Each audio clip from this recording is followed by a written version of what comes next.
Hey, everybody on YouTube, what is going on? We got another good show happening tonight because, well, that's what we do here around the big radio show. And I want to say thank you for everyone tuning on in, especially if you were listening just earlier on our brand new feature. It's going to happen once a month called The Angry Ghost Hunter with Ross Allison, Merle, and Jacob Rice. And there will be other people coming on in. Now, originally, we were going to be talking about the Nazca lines with Ryushin Malone. However, I can't do anything about it if the guest doesn't answer his phone.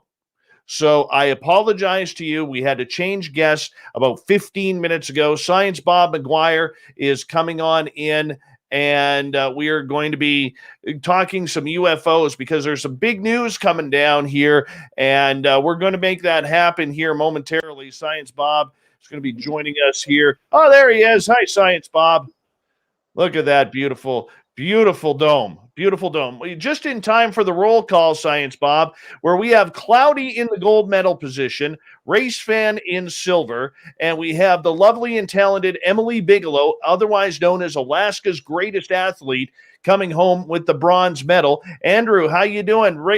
Blow that horn for us in your big rig there, buddy. We'd appreciate that. Thank you for joining us. Hi, Sultry Susie. How are you?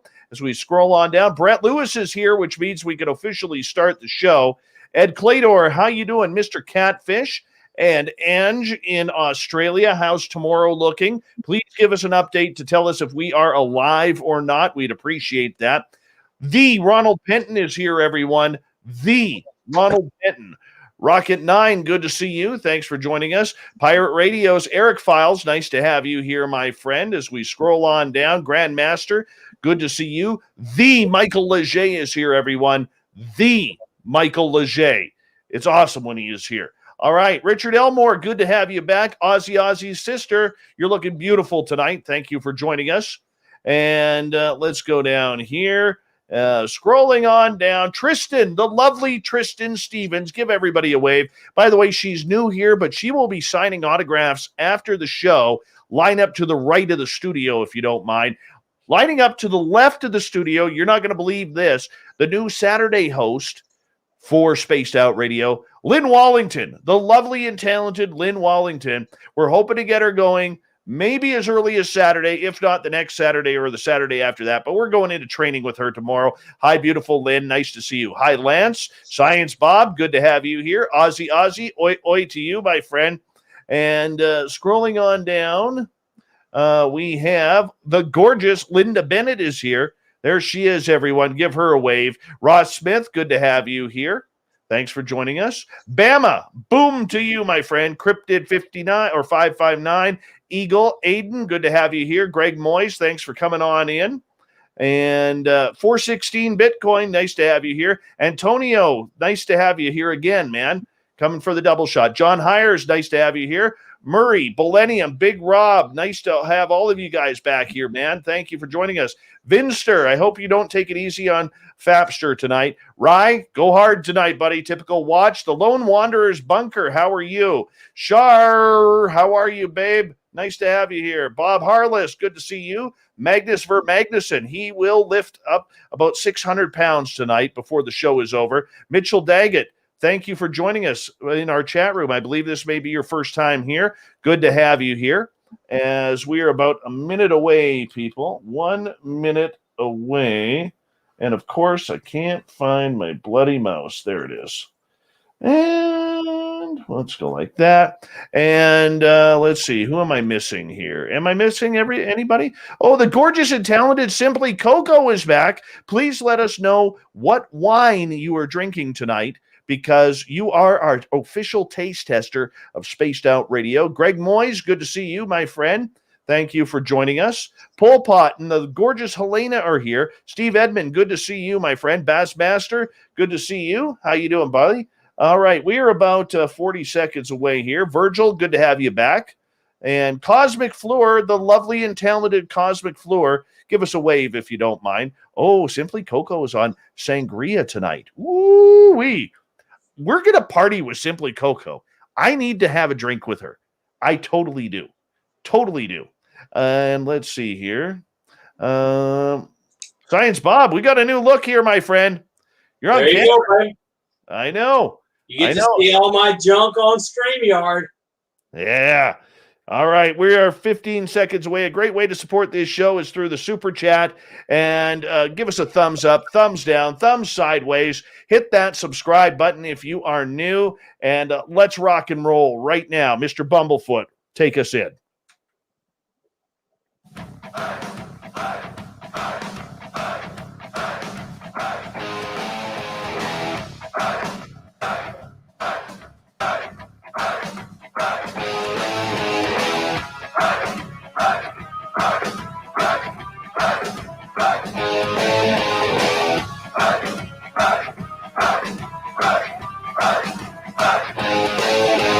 From the mountains of central British Columbia to you listening around the world, this, my friends, is Spaced Out Radio. I am your host, Dave Scott, sitting in the captain's chair of SOR headquarters. We welcome you to tonight's show on our terrestrial affiliates around North America, digitally on TalkStream Live, Revolution Radio, and KPNL. All of our archives are free by going to youtube.com/Spaced Out Radio. Just do me the favor, hit that subscribe button. You can follow us on Twitter at Spaced Out Radio and on Instagram at Spaced Out Radio Show. Our website is spacedoutradio.com, where we have a plethora of features for you, including rocking out to Bumblefoot and reading up on Captain Shirk's SOR Newswire. Tonight's show is brought to you by Chive Charities.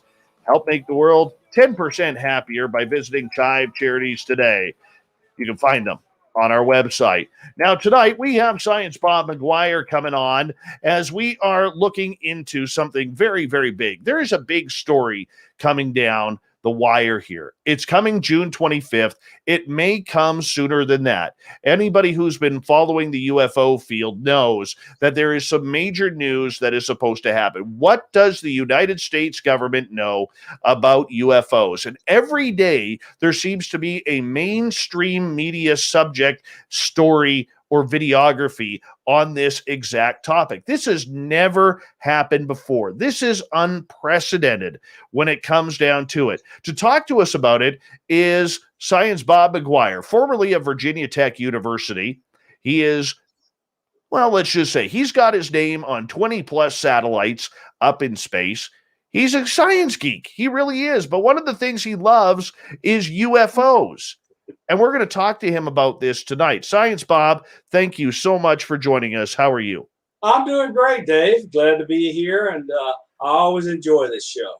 Well, you know, I know you're coming on kind of a last minute here, and we appreciate that. So you're unprepared. I'm unprepared, but we're going to do this thing right now because that's what we need to do here because we got to keep a show going. And I got to ask you, you know, for people who may not know who you are, what you're all about, why does a guy with your education, your accreditation, your resume want to play in UFOs? Well, so in the 2016-ish, let's call it, in that area, I began hearing rumors about UFOs and videos and these kind of things at work when I was still holding very high-level security clearance, and I got to see a few pictures and a few videos. So I started looking around on the web like everyone else does and watched a few YouTube videos and pretty quickly wound up saying, okay, look, I work for the National Security Establishment, and here's Richard Dolan. He's written all these books about UFOs in the national security state. So why don't I read his books and figure out what's going on? So I did. And then the TTSA came into being, and the David Fravor, Nimitz, Teddy Roosevelt videos came out, Go Fast, Tic Tac, etc. And it just seemed really interesting. And I had seen some of these pictures on videos. They're being passed around everywhere inside our community. I think that was not the plan by the people who wanted to control the message, but they were going everywhere. I mean, literally being shared all over the place. So Richard Dolan interviewed Christopher Bledsoe. And so I went back and looked at the Christopher Bledsoe videos, both the ones that Richard Dolan did and some before. And I'm like, what is going on? I know a lot of these national security, high-ranking people that are going to visit Chris Bledsoe. So I decided, what the heck? I'm only 3 hours from Chris, so I wrote him. I think it was Facebook Messenger. Anyway, I wrote him and said, hey, look, Chris, I'm a scientist. I'm the chief scientist for the Hume Center at Virginia Tech in Blacksburg. And I would like to visit you and talk to you like maybe others have done and see if there's some interesting science we can do about all of these things you're seeing. And that's assuming they're ongoing and you don't mind me visiting. So he waited about 2 weeks and thereabouts, maybe a little longer, but anyway, let's call it 2 weeks. And he wrote back and said, yeah, okay, it's okay if you come over. When would you like to come? And I says, look, this is really close to Christmas. Let's wait till after Christmas. Let's wait till a little into January. And then if you don't mind, I'll bring my wife over with me and we'll come. I'll stay in a hotel and we'll visit and get to know each other and talk about what's going on. So we did. We went over and we spent 3 rainy nights and days really getting to know each other. And I heard lots and lots of stories, and I told him who I was and who I had worked for and so forth, and the kinds of things I had done without the specifics.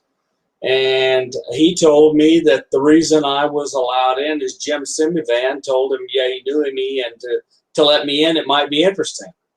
So I went in, and the last night we were there, the clouds cleared off and the sky was clear. So we decided we would go out and observe the sky. So we observed the sky for 5 or 10 minutes, and then a gigantic, massive orb lit up like a big flash bulb, except it stayed on. And it was as bright as the moon, but it was an orb. And it was, much brighter than Venus, but it was moving. And it moved across the sky, did a little funny dance, looked like it was spinning and changing colors, and then went off and did some weird zigzags and then went off to the north. So about then, Chris's son, Ryan Bledsoe, came out. And we were excited. We were telling him what happened, and boom, it happened again. This time, Ryan and Chris and I all looked at this gigantic orb move across the sky, do a weird dance in the sky. I claim it drew a 4-leaf clover, but anyway, it was something weird like that, and then started changing colors and then moved off to the north and disappeared. So Ryan was really excited, and he went inside to tell all the people that were inside Chris's house that we had seen something. So Chris and I continued to observe, and I noticed that there were these flashbulb-looking things going off in the top of the trees. Not over the trees, but in the trees. It looked like they were hiding behind tree limbs, but you could see the flash. And I thought to myself, boy, I really wish these things would move out into the open. And as soon as I got through thinking that, they jumped up, moved out in the open, and we saw many of these little flash bulbs go off in the sky right over us. And Chris says, wow, that was quite a show. And so I kept looking, and we kept talking. So then I began to notice, nothing happened for, 5 or 10 minutes. I says, you think it's over? And he went, no, they're still here, like he could sense them. So we looked, I kept looking up, trying to look for more of these gigantic orbs with these flash bulbs or anything else, UFOs, whatever. And I began to notice this purple aura in the sky above the trees. And it looked like the water on a lake with ripples and royals, except it was purple and smoky looking. So it looked like purple smoke right over the top of the trees or the surface of a lake. And I says, I'm seeing this stuff that's purple. And Chris says, oh, purple haze? And I says, yeah. He says, yeah, we've seen that before. When we go in, I'll show you a picture. So, and he has trouble with night vision, so he couldn't look up and see it, but I could see it clearly. So I was quiet for a while, looked at it. I said, wonder what this is about. And all of a sudden, it disappeared. And in less than a second after it disappeared, Chris says, okay, they're gone, and we can go in now. And that was it. We went in, and we told everybody what we had seen and so forth. So Chris and I continued to talk throughout the evening, and we said goodnight. We went back to our hotel, and we got up in the morning and went home. So Chris and I talked on and off for about 2 weeks about what it is we might do, how we might structure it. And I says, look, I think what needs to go on here is there needs to be a reasonable, not crazy sized project where we put together scientific instruments to observe these things that are happening near you, since they happen all the time. And we were talking, and just a little bit slowing down. And I was trying to figure out how was the best way to proceed. So I was laying on the bed one morning, reading a book like I often do, and I got squirted by a water squirt, like somebody shot me with a squirt gun. And I thought, oh, my roof is leaking. So I looked up and couldn't find a leak anywhere. And the roof was new. It had just been worked on a month before and so forth. And so that wasn't it. So after a little while, I forgot about it. I says, okay, I can't see what this is, so I'm not going to worry about it. So the next day it happened again, and I called my wife in, and I says, do you see water on my legs? She says, not only do I see water drops on your legs, there's water drops on the blanket like you were squirted. She says, is the roof leaking? I says, I don't know. I says, but let's call the guy that did the roof. And I call him up and says, look, what's going on? I think we got a leak. He says, a leak from what? I says, well, rain can collect up there and leak. He says, look, we haven't had rain in 2 weeks, and it's been in the 90s outside. How is there any water on your roof to leak? And I went, okay, yeah, you're right. Okay, so I didn't think about it. So one more day went by, laying on the bed.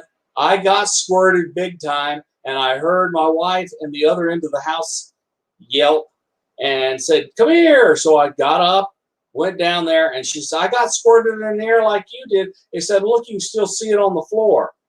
So that we both agreed that we had been squirted. Weird.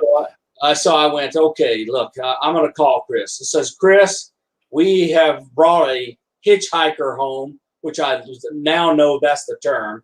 We brought a hitchhiker home, and we were having weird experiences.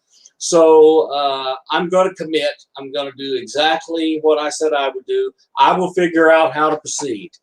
And then we talked on and off for 2 weeks, and there was a project started, which has eventually become Sky Hub. Okay, so my wife had a year before a stroke, and it left her with right side weakness in her leg and arms, or her leg and arm. And about a week after the squirting event, I began to notice that her right side weakness was disappearing, and within a week of that, it was gone. I decided, okay, I'm going to go all in now. I made a plan for my last year at Virginia Tech. Sharon went back to her neurologist as we began to retire, and the neurologist could not find the lesion anymore. So she had this miraculous healing from being around Chris. And so I just decided to go all in. There was UAPTN, which evolved into Sky Hub, which is this camera plus sensors and so forth. And that's where we got. And now we're having orbs around the house that I've caught on my security cameras. I've seen weird lights in the sky, which I can see the light on the ground is not, and even if it's in the daylight, the light on the ground is so bright, I can see the shadow of my truck as the light is over the house in my carport, and the sun is nowhere near the right angle to make that shadow. So this weird stuff happened. And then one day, Dave, you'll remember when I called you and I said, the entire sky went black as something flew over my house. And just Dave called me one day and said, you know, I had a lucid dream that we were taken together. I says, what, really? So I didn't think about it for a while. And then Dave hung up and I says, well, you know, there is a way to check, just as a sanity check. So I brought up the app on my phone that talks to my Fitbit Versa 3. And it monitors sleep and oxygen and heartbeat and all this other stuff, including just steps. So I looked at the sleep graph, and it said that during the night, with me having no memory of it, I had been up and around and awake for an hour and a half. And I have no memory of this. Sharon told me that she had gotten up and heard something and walking around the house, and she got up and went downstairs to see what it was and couldn't find it and came back, and I was sound asleep.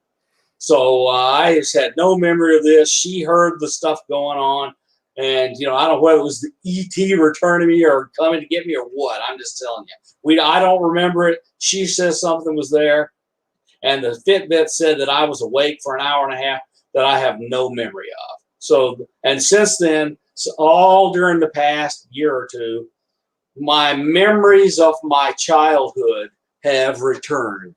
And I began questioning relatives, friends, ex-girlfriends about things that I were beginning to remember happened to me when I was young or up till the time I was 18.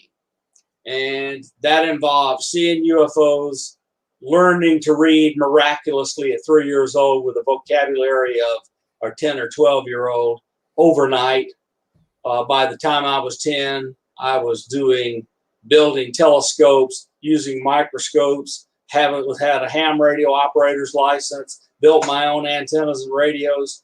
So learning to read and turning into a unicorn technically by 10, and then doing things on through high school, like building my own computer when there was nobody in the town with a computer. So it just was that. And then when I was 18, I was at the university with my girlfriend. I picked her up on a Friday to go home for the weekend because we went to the same university. We were from the same town. And during that trip, I remembered that we had missing time. And my remembrance was that it was well over an hour. I called up the old girlfriend and says, do you recall that whether or not we had a time when I drove home from university and we wound up in the middle of nowhere and we couldn't figure out how we had gotten there, and we were gone for a while and it's like we had been asleep? And she remembered every part of it and how upset her mother was when we had arrived home late. I told her I was sorry, we were yip-yapping and I got lost, but we found our way home. And that was clearly a missing time. And 2 weeks after that, I changed every single plan I had for my life. I went from I was going to do this to I was going to be a mathematician and an engineer and a scientist. I went to a different university and got a degree and been an engineer and scientist for the rest of my life. So it's just been a crazy ride. I had my mother told me that I had 3 cardiac arrests when I was 1 year old. Under one, when I was in the hospital, was cerebral meningitis, or a brain illness, where I had high fever, and the doctors told her if I lived, I'd be a vegetable, and that my heart stopped 3 times. So I made it out of that, and here I am. Bob, we got about 4 minutes here before we got to go to break at the bottom of the hour here on Spaced Out Radio. For you, when you started and you made that commitment, because you're a guy of commitment, when you made that commitment that you were going to look into UFOs, in your scientific circle, what were people around you saying? So look, by then, we're talking like it became known that I was going to do this and retire in 2020. So by then, you had all of the evidence come out from the Pentagon, and the Pentagon had acknowledged it. So there were a mixed bag. I had people who thought I was crazy. I had people who had religious objections. I had people who thought it was way cool, including my boss who thought we ought to do stuff. And I told him what I intended to do. And that didn't work out because let's just say, the membership of TTSA changed and things around it changed. So, in other words, I just kept deciding what to do, and I began working with you on the show, Science Bob Show, and I'm planning on doing this really kind of tough technical work, bringing together a radar that we can put together with the cameras and sensors on SkyHub, so that if the cameras notice something, we can see if we can track it across the sky and get velocity, distance, etc., so that we can have a lot more information. And the information will be objective. It won't have a human involved, and the machine will do it automatically. So we can track the thing with a radar that is easy to do and legal, and track it with cameras and sensors and so forth. And so it's just, this is a multi-year development effort to turn out something real. And I've gotten involved in technical work, et cetera, around all this. So it's just a total change of life. I retired. My companies are doing well, so I could afford to retire. And I just built a machine learning supercomputer to do a lot of the work. With that, and your fact that you're now focusing on UFOs, as we got about 90 seconds here, why is this an important topic? We don't know what it is. And the Department of Defense is admitting openly they don't know what it is. And if you've seen these mystery wire, Corbell, Pentagon notifications, congressional notifications, Rubio and Mark Warner and Senator Reid and others coming on the newscasts, they're saying, look, these things are flying over our ships. They're flying over our nuclear sites. We don't know what they are. We don't know how they work, and we don't know what they want. And then you've got the Chinese talking about they have now proof, scientific proof of extraterrestrial intelligence. And it's just really seems really remarkable. This stuff, and most of the world is asleep, but those of us who are not asleep and are watching can tell something is building. And then now we have, and I was very skeptical about UAPTF and the bill in which it passed, but I'm growing less skeptical and more hopeful that we will learn something big in the next month or two. Well, we're going to see what happens, because this is a topic that is not going away. It is something that we need to focus a little bit more on as we go forward with this show, because the next 3 months could see a lot of strange things happening, things that are going to affect every single person on this planet. And, you know, whether people are naive enough not to believe this story or don't want to believe it, it's something that we are going to discuss heavily on Spaced Out Radio coming up here over the next couple of months. Science Bob talking UFOs. The big question next: why now? On Spaced Out Radio.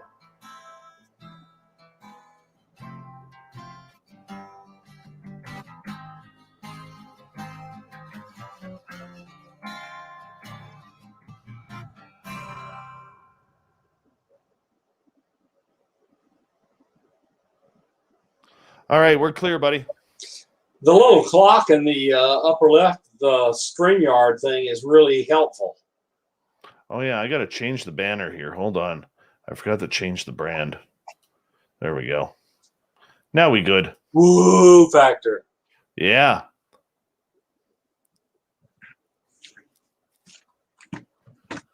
Yeah, the clock is I noticed that the other day. Yeah, it's really helpful. Yeah. I wonder if I can edit the posts. Let's go here.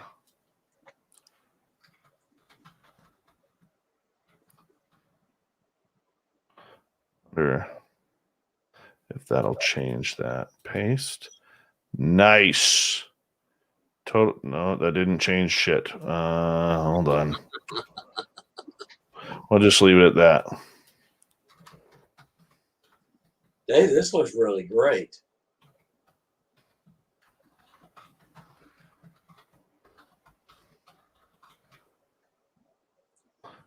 The top and bottom of the background are clipped, so that's okay. I'm changing everything here because I didn't have time. There's nothing worse, honestly, that well, probably because we're live already. There's nothing worse, to be honest with you, than having a guest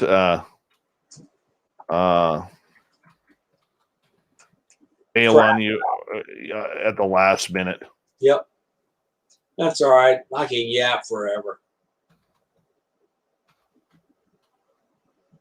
And now I've got enough stories to yap.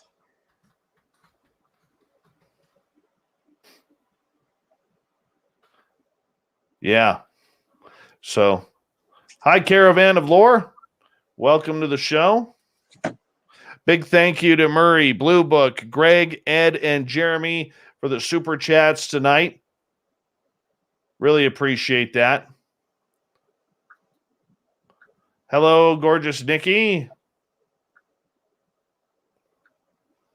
I feel so way behind right now. Hey, Ozzy, how are you, buddy?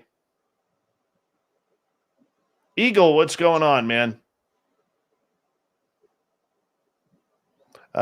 Gorgeous Jules said she loves the color of your shirt, Science Bob. Thank you. Yeah, I just told her hi.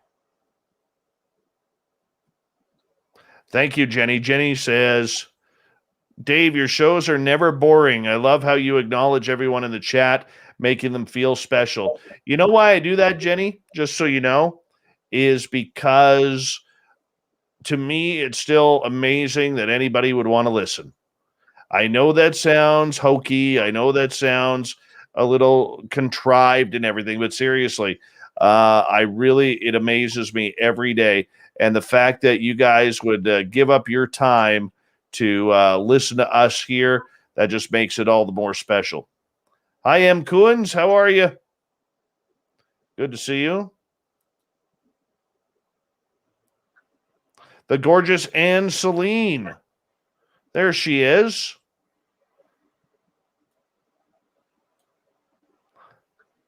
Thank you, guys.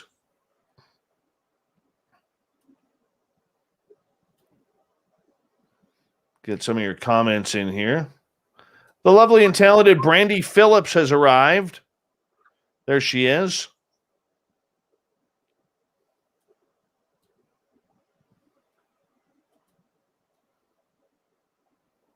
We'll try and get to that, AA Ron.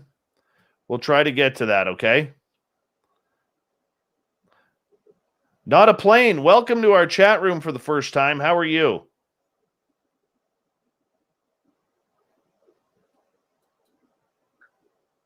Thank you, Cosmic Flower. Appreciate that. Well, look who it is, everybody. It's the lovely and talented Carol Burke. I always feel the love when I come here. Amazing group of people, absolutely awesome host, and always a fabulous guest. Well, aren't you just way too kind, Carol Burke? Thank you. Thank you so much. I love Jenny's comment. Dave, this is better than visiting family. It is, because we're actually around people we like. All right, we're 26 seconds away. Great way to support this show, everyone, is if you're brand new, hit that subscribe button. Ring that bell so you know when our shows are coming on. And give us a thumbs up, thumbs down, thumbs sideways, whatever you feel we deserve. And, of course, the super chat is open, which we really appreciate the help with that as well. Hi, Thurston Howell III. Here we go.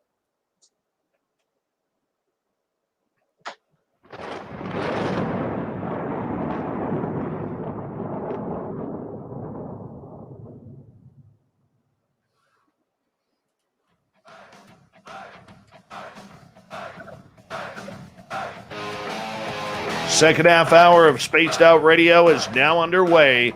My name is Dave Scott. Thank you so much for taking the time to join us.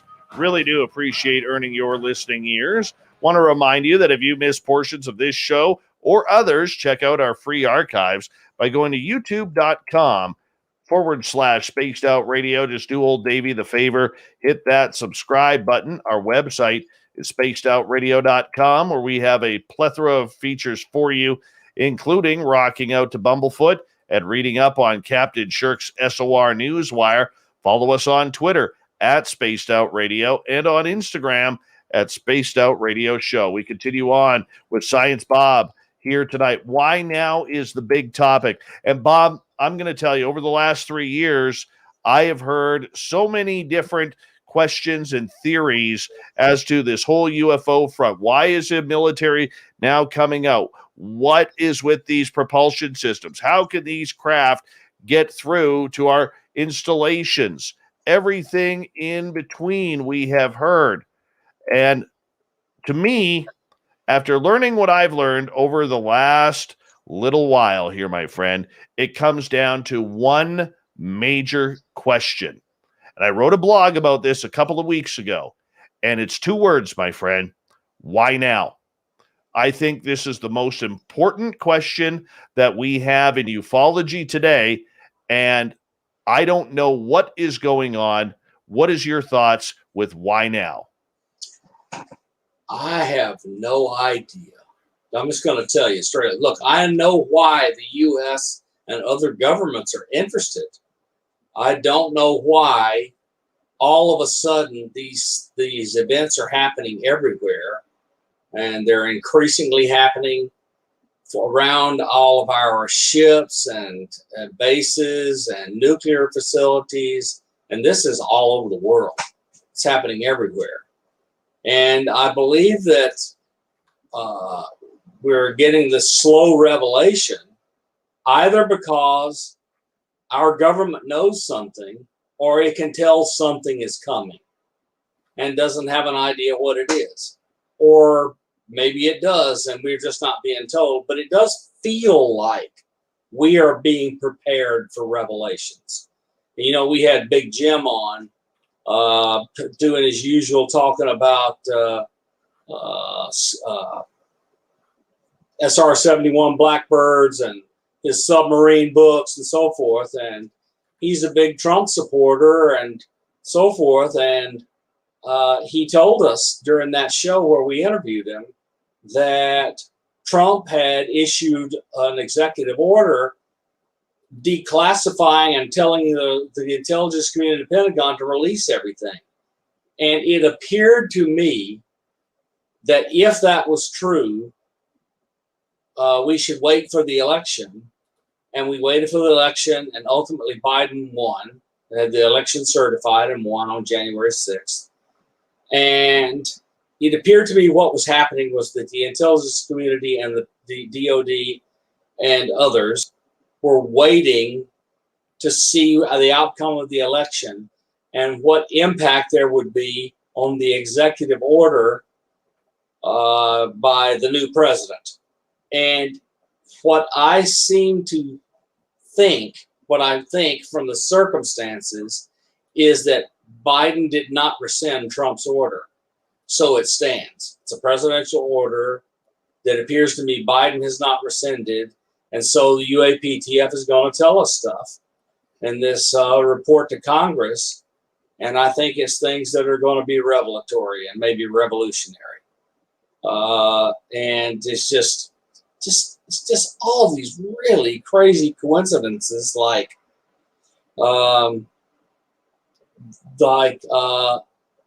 the chairman of the astronomy department at Harvard claiming Oumuamua was an alien spacecraft and that aliens are visiting us. And I'm going, the chairman of the astronomy department at Harvard? And just these kind of things just keep happening and keep happening. And I'm seeing all this odd stuff around me and hearing all sorts of others are seeing odd stuff around them. And I just tell you, I don't know what it is. I don't know why now. I just know that I can tell from the pace of activity. And like Cheryl Costa's new book, I'll just give you a preview of, in one sentence, her statistical book on UFOs are going to reveal that there is a major uptick like we all knew. And so I just don't know what's going on, but something is coming. Here's my big thing about this. When I look at the question, why now? Because I think it's the most underrated question being asked right now in ufology. You could talk technology, you could talk anti-gravity propulsion, you could talk anything you want. But the big question is, this has been a cover-up for 70 plus years, Bob. And all of a sudden, I don't buy the fact that Luis Elizondo has that much power. I don't buy the fact that Chris Mellon has that much power. I don't buy the fact that Marco Rubio or Mark Warner from the Senate Intelligence Committee have that much power. Something there I'm going to disagree with you. Okay. They do have the power, and they got a law passed. And so they have the power, and they can demand information, and they got information. They had briefings. Okay. Then I stand corrected. But the point that I'm trying to get at here, Bob, is this. For 70 plus years, we have been made fools of. We have been told that we're liars, a bunch of tinfoil hat conspiracy theorists claiming that things are swamp gas. It's a hot air weather balloon in Roswell, everything. And now all of a sudden, here it comes. So that tells me one of two things if I read between the lines. Either A, they have been contacted, not just the United States government, but a lot of governments around the world have been contacted that they're coming. Or B, we're in for one hell of a false flag. And I don't think it's the false flag. I don't believe that for a second. That goes a little bit too much woo for me to handle, because that could go into some real ugly conditions.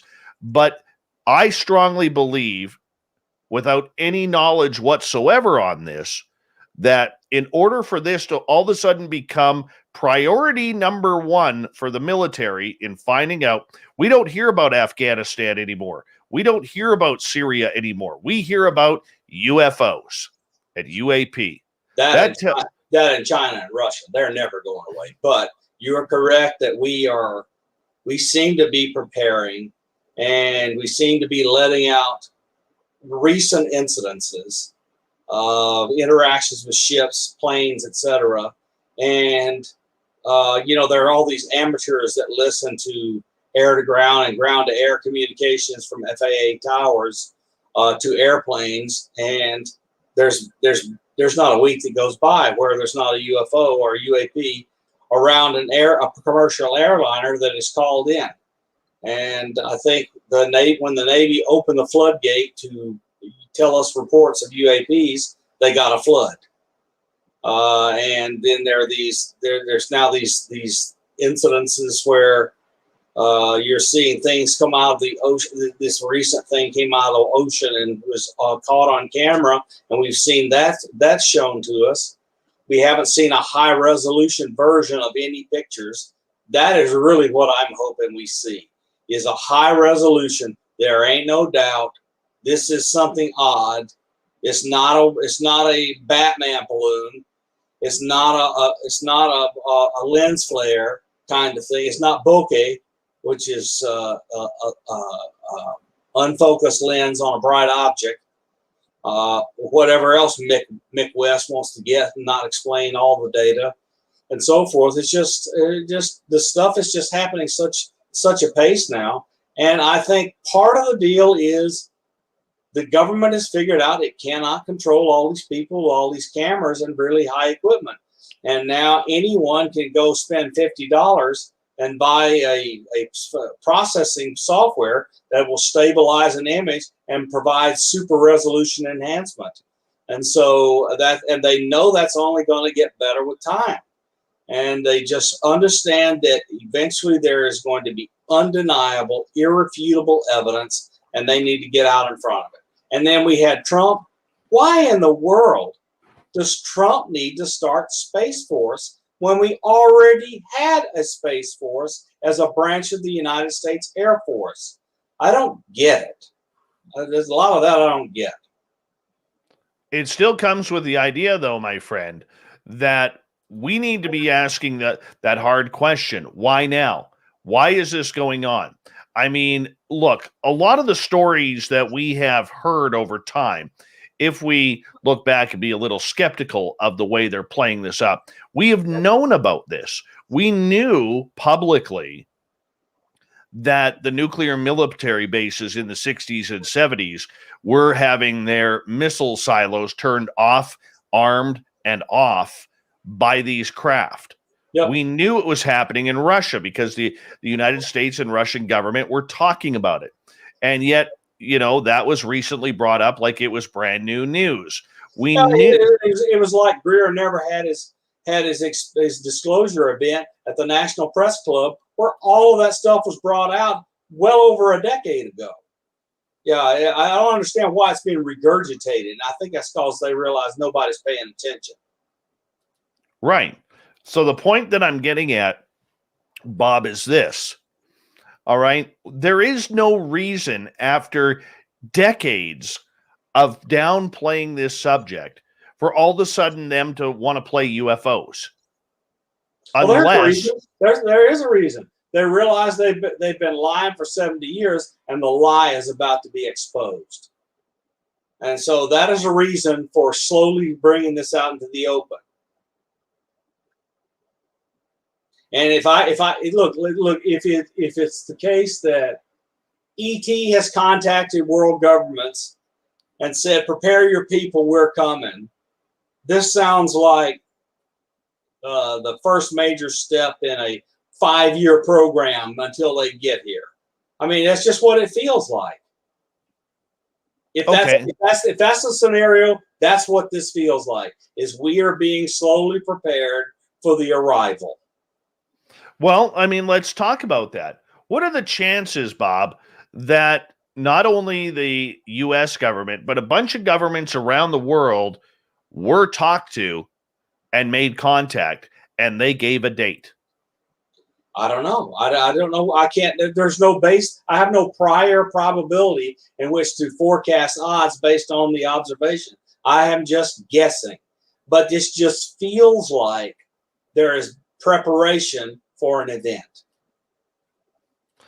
Okay, what kind of event is that? Let's go into detail there. Well, it could be just release of all sorts of crap from UAPTF to the Senate, and that's come out into the public through the committee hearings and the public revelations. There's that.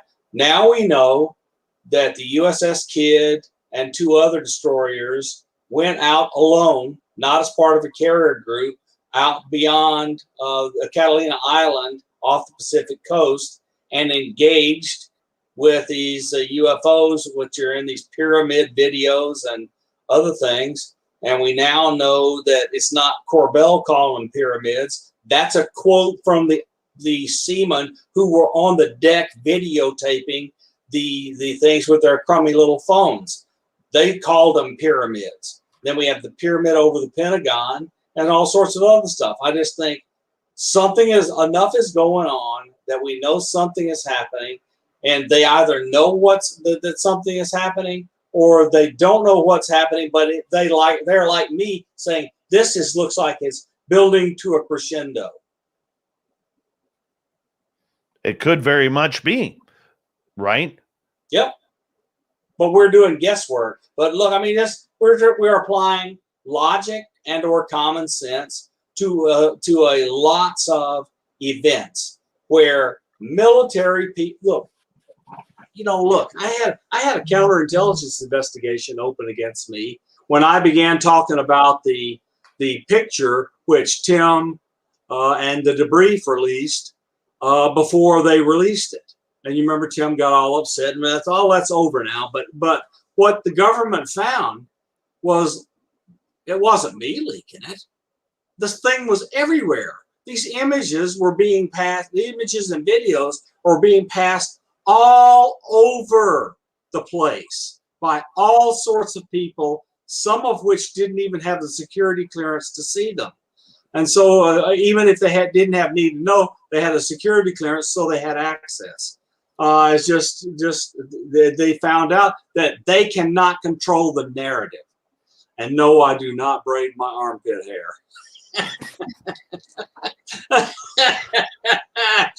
Thanks, Bombshell Bomber, for that comment. Really do appreciate it. Bob, I understand where you're going with that, okay? I do. But we have 70 years of cover-up here.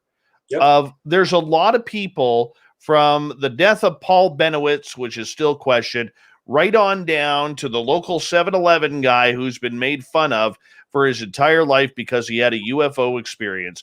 We have a lot of people over the years who've made a lot of fun of this topic and made, and hurt a lot of people's feelings, not just the government, but the public as well. Ruined a lot of people's lives.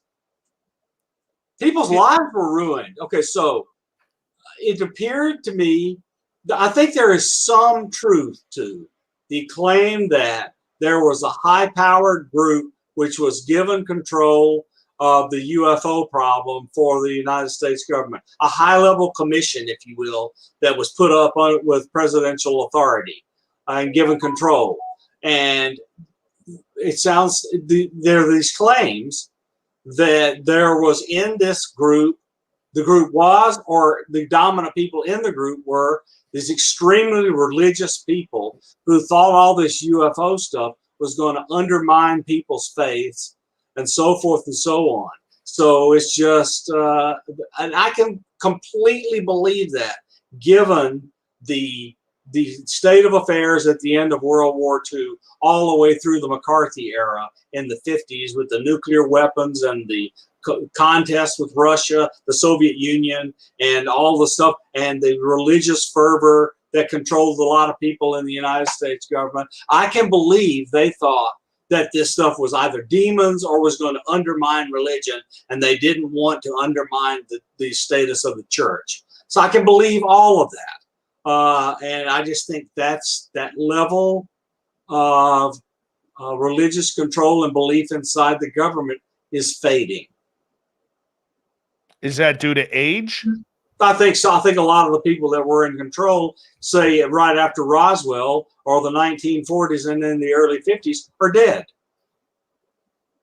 I asked Lou Elizondo on this show a couple of months ago about Roswell and why we haven't gone into the past. He kind of deflected that question, as he is very good at doing.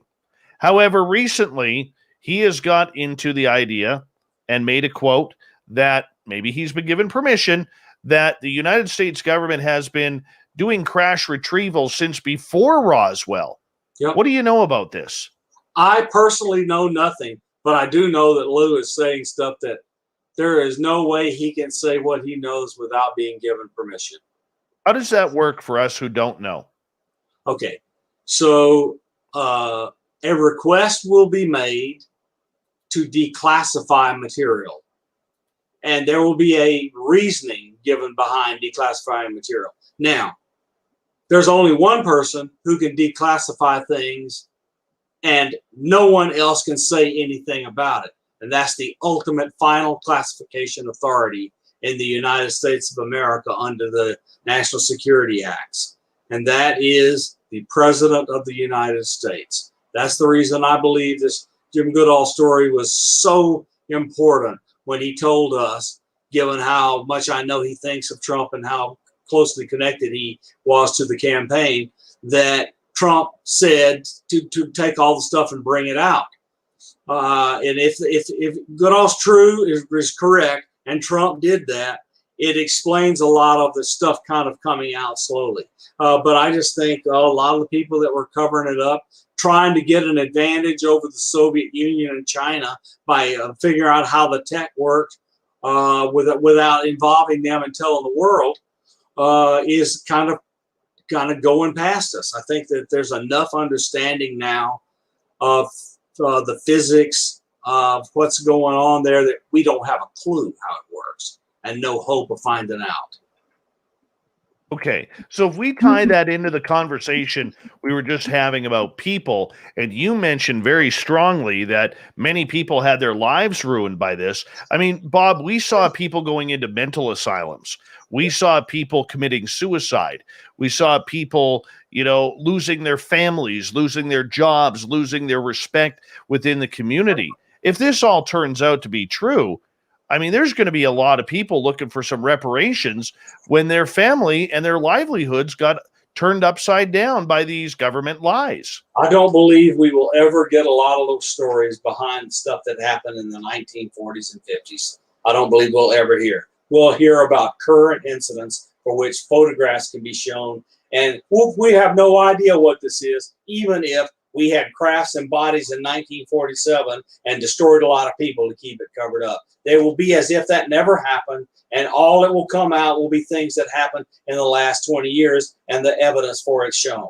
And we'll claim we don't have any clue where it came from or what it is, even if we do. We know that the government will do in the past, not that it is now, but in the past, it has done bad things to citizens of the United States. You remember it experimented on African Americans in Tuskegee, and it had these programs where the CIA and the DIA and others fed people large amounts of psychedelics to try to figure out how to break their mind and control them, and so forth and so on. They were capable of doing bad things, and they're not going to bring all this out anymore, especially if there's truth to the fact that people were killed. They're just not going to happen because there's no statute of limitations on murder. Very true.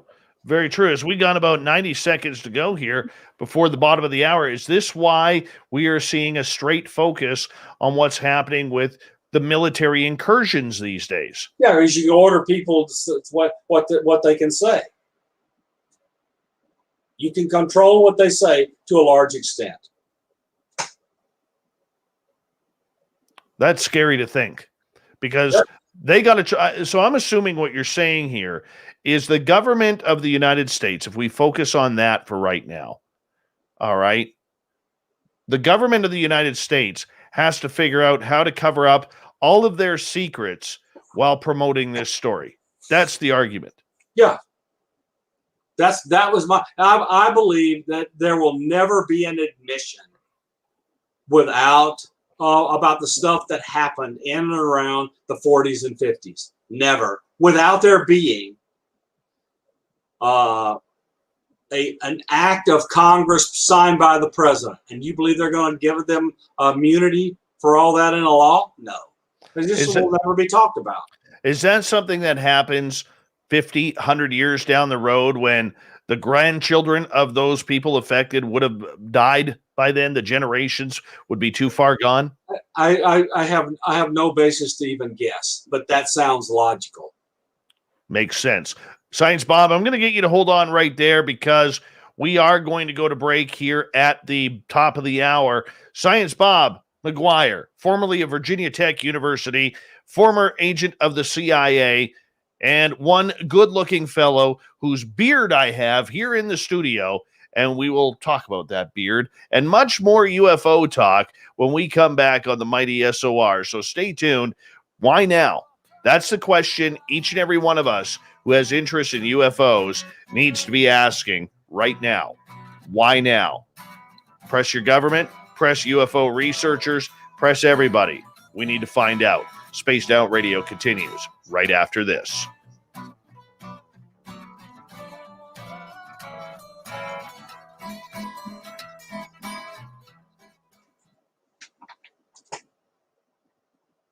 Okay, Science Bob, I'm just going to run the pups out. I'll be right back, okay? Yep. Do you want me to leave your mic on so you can talk to the people? Yeah. All right, your mic's up.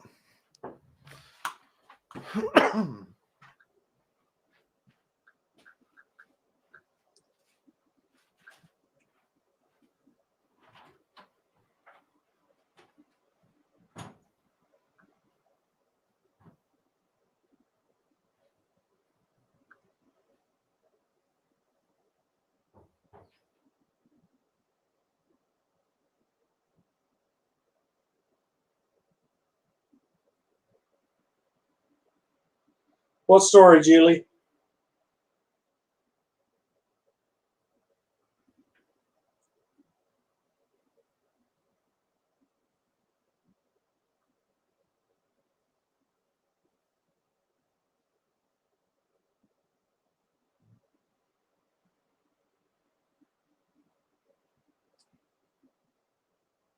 The Netflix show The Family was about the kind of people we're talking about in the Collins elite. Nicole is right. That's the kind of people we're talking about that had large amounts of control inside our government. That's a great show to watch.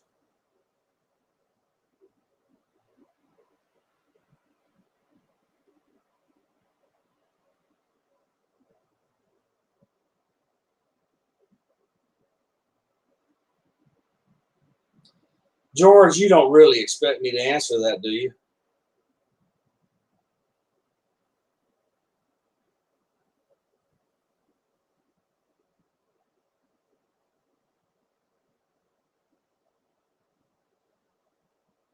Anomalous. Well, so like the stuff I heard about and saw with these videos and pictures that we have seen and that have not been shown, but I have seen, and I'm hoping they come out.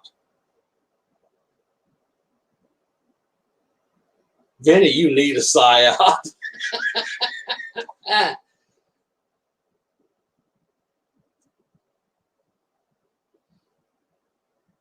Good try, George. Good try. But you knew the answer was what I gave you.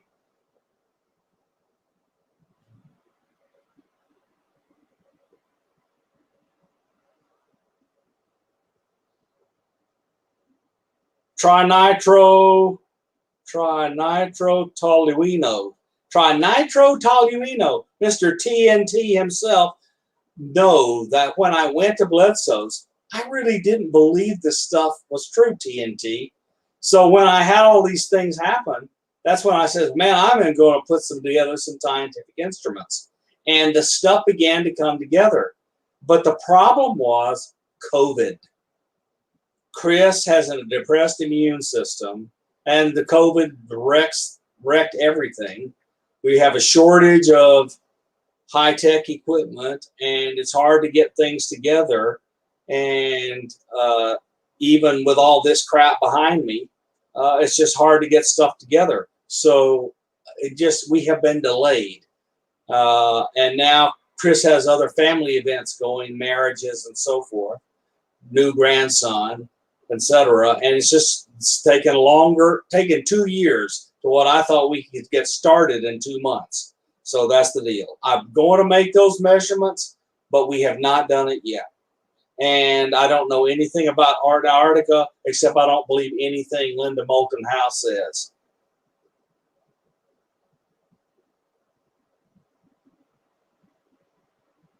Antonio, I do not believe we have a Space Force already in space, but I could be wrong.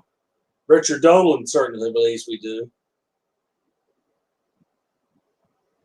Miss Dill, that story is everywhere, and I just don't have any basis. I don't have any documentation. Haven't seen a video. I just haven't seen anything that tells me that story is true. I hope it's true, but I don't know that it is. Good question, Miss Dill. All right. We are back, Bob. We got about a minute here to go. Okay. I want to tell Lynn that there's not enough credit that can be given to her. Forget getting too much credit. She deserves a lot of credit. Yes, Justin Dolan rocks in some ways. He really does. He's an amazing writer. All right. And Rafaela, I'm with you.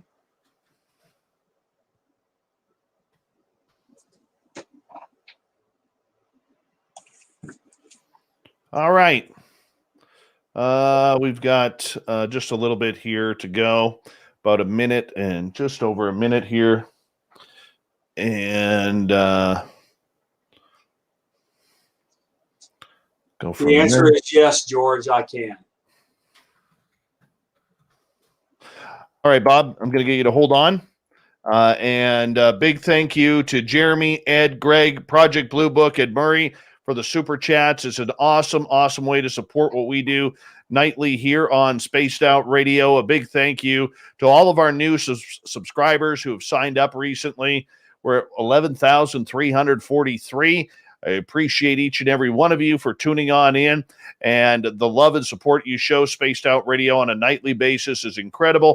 145 people listening in right now on YouTube alone. Absolutely appreciate each and every one of you. We're going to kick off hour number 2 here in about 5 seconds. We'll wait for Bumblefoot.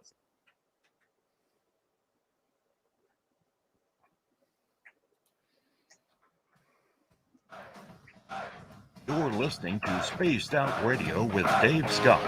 Follow Dave on Twitter at Spaced Out Radio and on Facebook, Spaced Out Radio Show. Here we go with hour number 2 of Spaced Out Radio tonight. My name is Dave Scott. Thank you so much for taking the time to join us. We really do appreciate earning your listening ears wherever you are on this beautiful planet we call Earth. Want to say hello to everyone listening in on our terrestrial affiliates around North America, digitally on TalkStream Live, Revolution Radio, and KPNL. All of our archives are free for you by going to youtube.com/Spaced Out Radio. Just do old Davey the favor, hit that subscribe button. The Desert Clam has set the password for tonight in the SOR Space Travelers Club. Say Spitos. Say Spitos is your password. Use it wisely, Space Travelers, as the Clam sets the password each and every night right here on Spaced Out Radio. Our website is spacedoutradio.com, where we have a plethora of features for you, including rocking out to Bumblefoot and reading up on Captain Shirk's SOR Newswire. Follow us on Twitter at Spaced Out Radio and on Instagram at Spaced Out Radio Show. We continue on tonight. Why now? That is the giant question as we go forward here, moving towards any sort of disclosure of the UFO UAP phenomena. Joining us from Science Bob and Friends is Dr. Bob McGwier, who is hanging on out. We actually got him out of bed to do this show tonight as he was all comfy in his onesie, checking things out, reading the news, watching Dancing with the Stars. But no, here he is joining us tonight. Bob, welcome back. Welcome back. Yes, and welcome. Happy to be here. And I was watching the SpaceX launch. You got me to turn that off. I know. I apologize.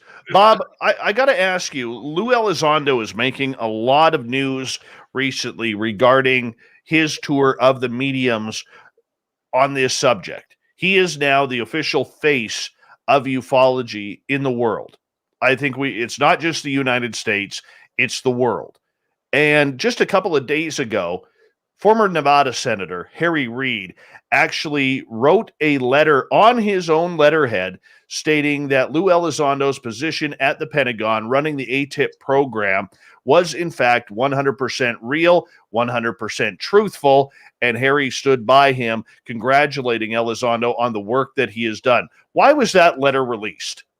To undermine Susan Goff and the people that are trying to muddy the waters.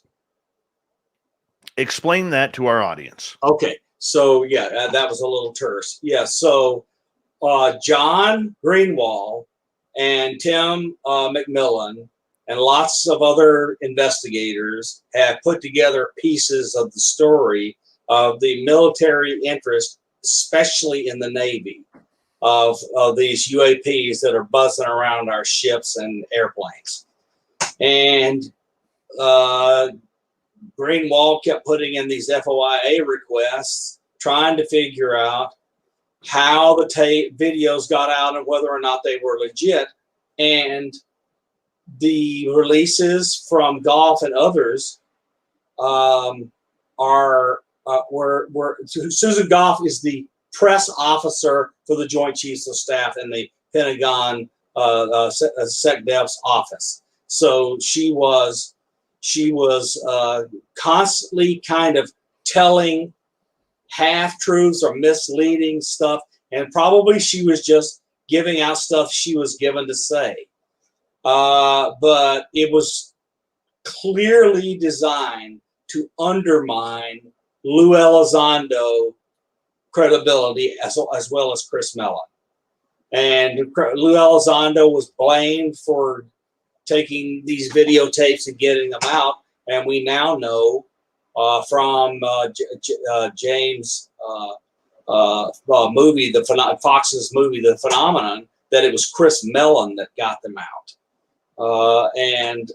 Anyway, so I felt like Reed was really upset that the Pentagon's high levels were trying to muddy the waters and harm Elizondo's reputation, and he decided to fire a shot across the bow and say, I can state emphatically that Lou Elizondo is exactly who he said he was, and it was all about repairing Lou's reputation so that people will listen to what he is saying. There is a determined group now that UAP, UFO stuff is going to come out, and there is opposition. And I don't know all the reasons for the opposition, but this is all an effort to undermine that opposition. Okay, let's delve into that, because there is, from what I have heard from sources, a large contingent in the Pentagon and in Washington, D.C., both elected and government officials, that are still very anti-UFO, pro-religion, pro-God is all. We're a country of God. It's printed on our money, and we don't want to upset the apple cart by bringing aliens into this thing. Is that the reason why, or is it because there is a fear that the United States government, if aliens come down, may all of a sudden be questioned on a number of technologies that they have hidden? I think there's a plethora of reasons. We'll get those people with beers all over that bar tonight. I think there's a plethora of reasons, including the one you stated. But there's always the omnipresent fear that if revelations are made by the government, including the release of evidence, that some bad adversary will take what little we know and add what little they know, and all of a sudden they will have the answer and we won't. And because they understand that this is earth-shattering, changing technology, the balance of power will shift to whoever has this technology overnight. And so they're afraid. They're afraid.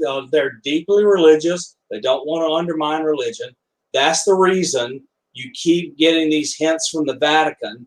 They are holding conferences, talking about extraterrestrial life and how they will work to save them, and so forth and so on. And I just feel like there's this move towards undermining the religious control and the other people who want to keep it for secret for other reasons, so that the American people in the world understand some of this is real, because we need to know what they're doing hovering around our ships. We need to understand their motivations.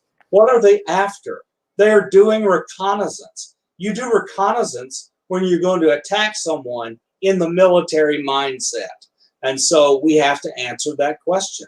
And I just think they would rather not answer that question in public for fear of stirring up fear and undermining the society and the government and so forth. And it's just a myriad of reasons they don't want it out. But of course, now Congress has passed a law.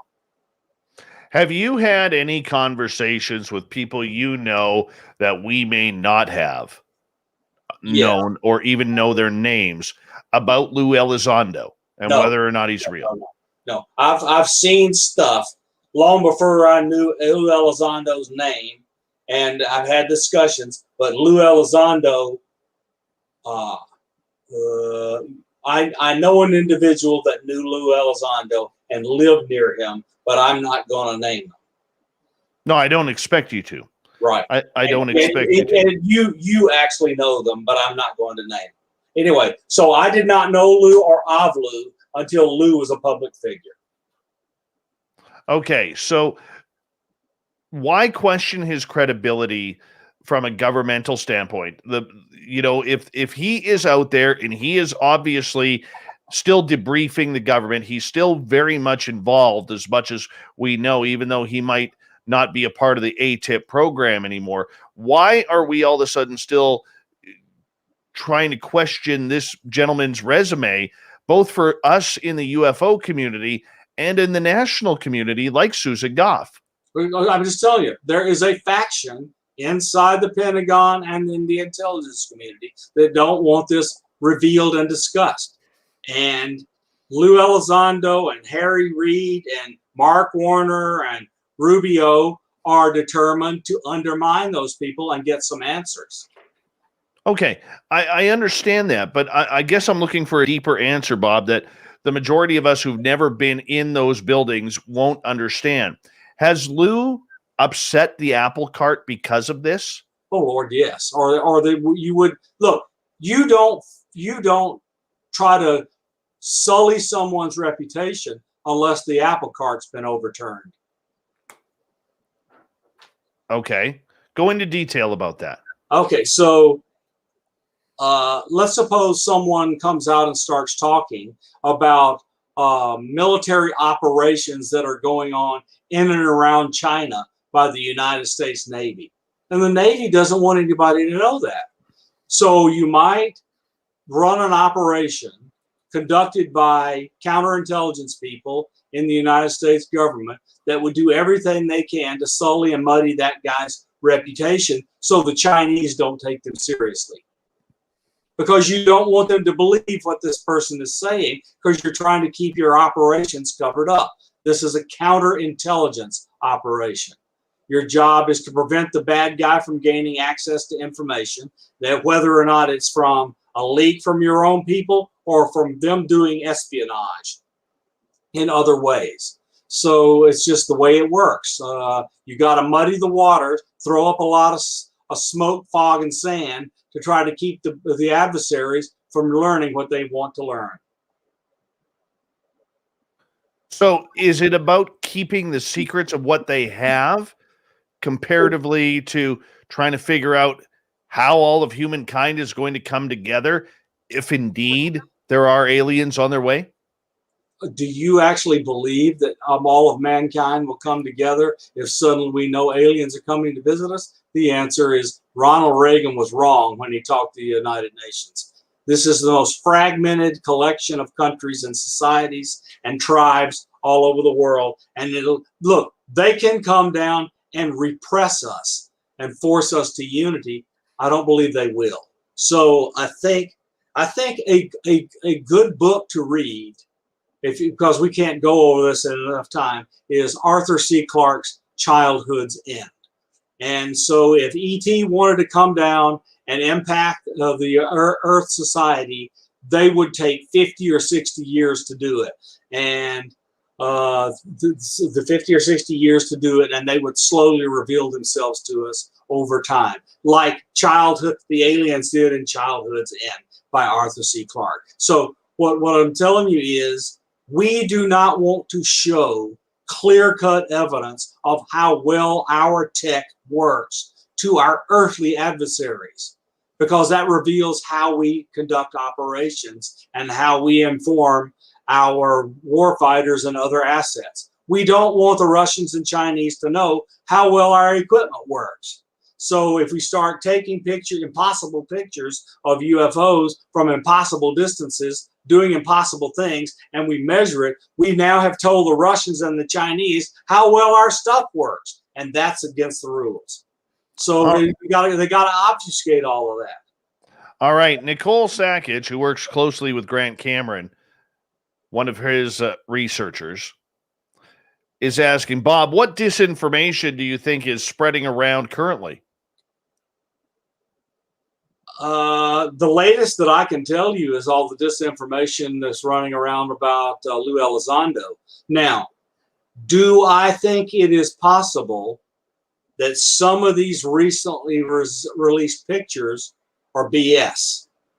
That is possible. So people may have seen me on Twitter and other places griping like crazy because these people are not asking the right questions.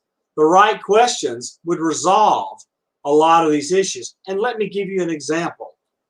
One of the images that I saw before I left government and interacting with government was the picture that Tim McMillan released in his big revelation in the debrief.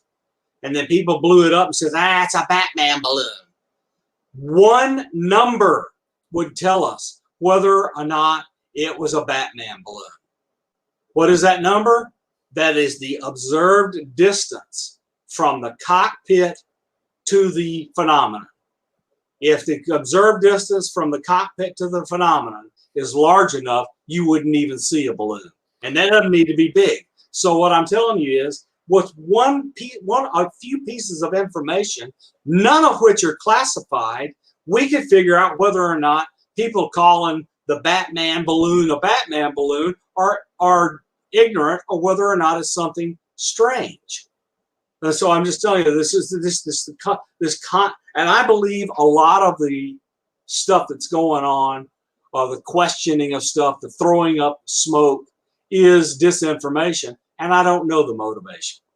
You know, it's funny that you bring up the Batman balloon, because yesterday during the day I was watching a YouTube video, and one of the things I love to geek out on, because I never got to do it, Bob, was I always wanted to fly fighters, jet fighters, especially the Canadian Armed Forces CF-18 Hornets. I always wanted to do that. And so yesterday I was watching a flight video of an FA-18 Hornet from the U.S. Navy.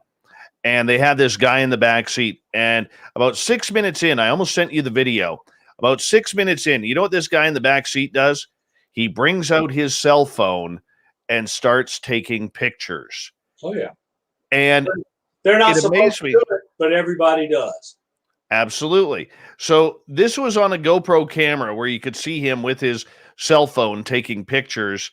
And it made me laugh, because there's been a lot of criticism about that, saying that, you know, it's not allowed. And how would that person get their phone on the airplane? Well, it's easy. A flight suit has probably a dozen pockets on it. All could fit a cell phone. You know, I mean, it's not like they're going to be calling home over the mid-Atlantic or the Pacific saying, hey, you know, I'm at 48,000 feet here flying at Mach 1.3. No, they put it in airplane mode and take pictures. Absolutely. So, I mean, the idea, I just thought it was kind of ironic that all of a sudden, you know, there's been all these people out there complaining that this never happens. So I don't believe it's a cell phone. And here on YouTube, there's a video of a guy sitting in the back seat, you know, taking photos. Well, I just completely dismiss those people as disinformation agents or ignoramuses. They're one or the other. They don't know. Look, I am not telling you where, I'm not telling you when, and I'm not telling you the circumstances. But I have taken off an FA-18 Super Hornet in the back seat, and I carried my cell phone. Oh, you've never told me that. No, exactly. You're a jerk for not telling me that. I'm just telling you, I have, and it was during a set of operations, and I'm not telling anything more than I have been in the backseat of an FA-18 where the Wizzo goes. We didn't need a Wizzo. We needed what I was going to do. Right. All right. Another question from Nicole. Do you think there is Russian or Chinese disinformation in the UFO equation? Of course. It's because the Chinese and the Russians are going to do anything they can to confuse us and others. They're scared to death we're going to get this tech before they do. And then just take them out. Is it a race for the technology or to become friends? That has been the race since the 1940s, in my opinion.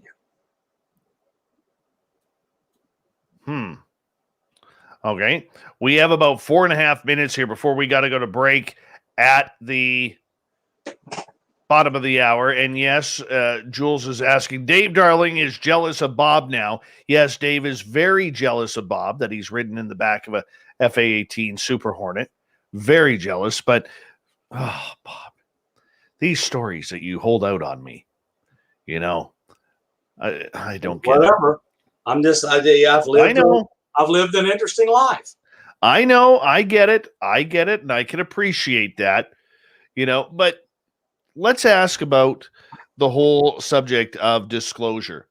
Are we going for disclosure as we got 3.5 minutes, or are we going for confirmation now?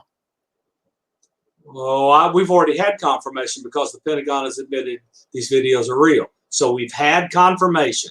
They've said these are things flying around our installations and our equipment, and we don't know what they are. They are either Chinese or Russian. We don't think so, and we don't know what they are. So we've had confirmation. Now, if governments around the world have been contacted by ET, and that's going to come out in 5 minutes, that will be disclosure. 5 minutes or 5 months or 5 years. That will be disclosure. So I'm going to get back to Lou Elizondo for a minute, because he's always dodged the Roswell question until recently. Why would he bring that up, in your opinion? I'm telling you, given his, I can't tell you anything because of my NDAs. Those NDAs are lifelong commitments. He has permission to speak. Someone is giving him permission to speak.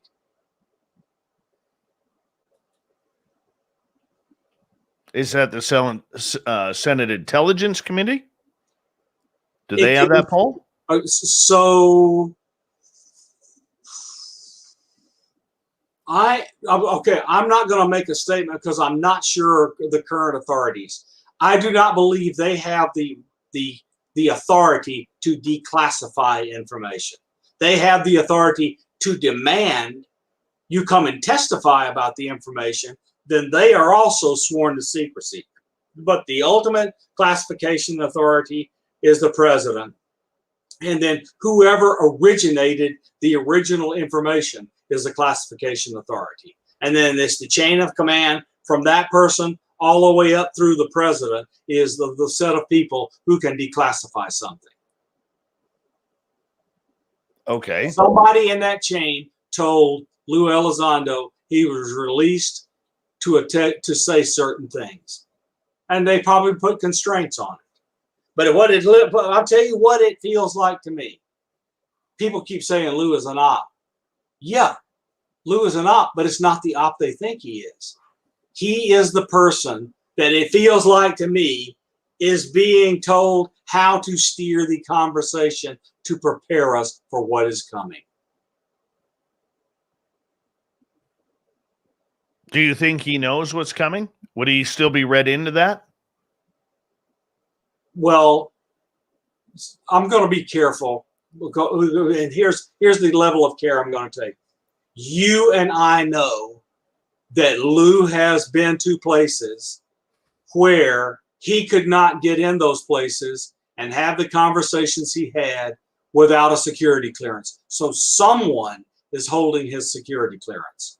And he's intimated this in multiple interviews, that he continues to have a clearance. That means he's a contractor someplace. The world just keeps turning and getting more and more confusing as we continue to talk about UFOs. Why now? The big question that we are talking with Science Bob McGwier tonight, formerly of Virginia Tech University, and of Science Bob and Friends that we do once a month here on Spaced Out Radio. We continue the UFO talk with Science Bob right after this.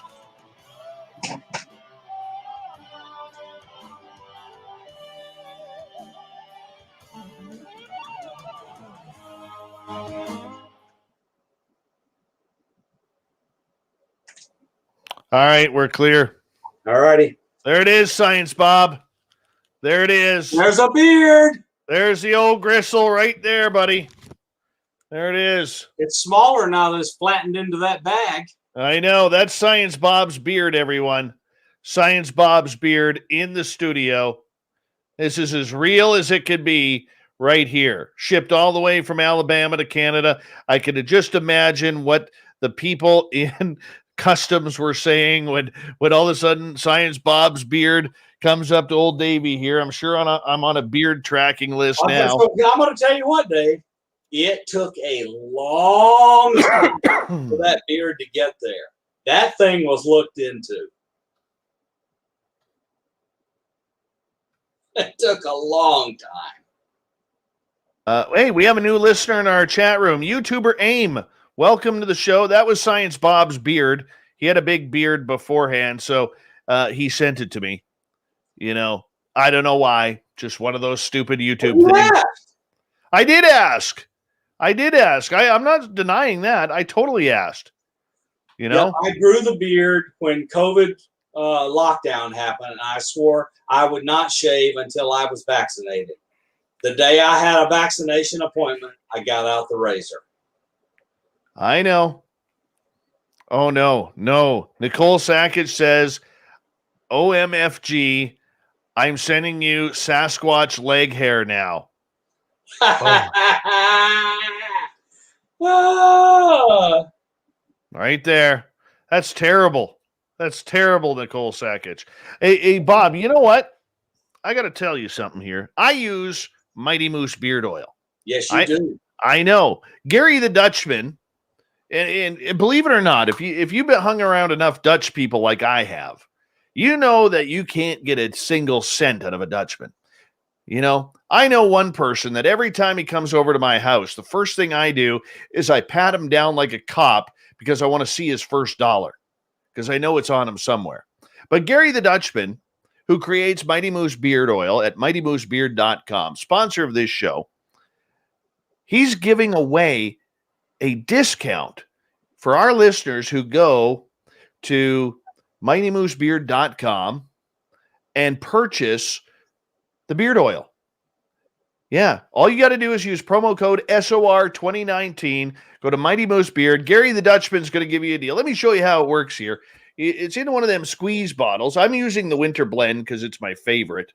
You know, you just drop it into your hand like so. Oh, that looks nice. Smells fantastic. It's all natural, no chemicals. Massage it into your hands and then just massage it in. Just massage it in. Yeah, that's it. And for the ladies, I know it's beard oil, but you can also put it in your hair because it helps. It's all natural. It helps save your hair from split ends, and it smells great. You know what? I'm telling you, mightymoosebeard.com. Tell Gary the Dutchman you're using promo code SOR2019. He's going to give you a deal. So go check it out today. All right. YouTuber AIM, Dark Defense YouTube. I apologize. I've had a lot going on today. I do not recognize that, my friend. I do not. Hey, Eric with a K. Did you know that we are Eric with a K's fourth favorite show, people? We are number 4 in Eric with a K's land here. We are number 4. I got to tell you, I thought at one point we may be number 5, but nope, we're a solid number 4 in Eric with a K's world. Thank you for coming on in, Eric with a K. Appreciate it, buddy. Nicole's going to do a DNA test on that beard.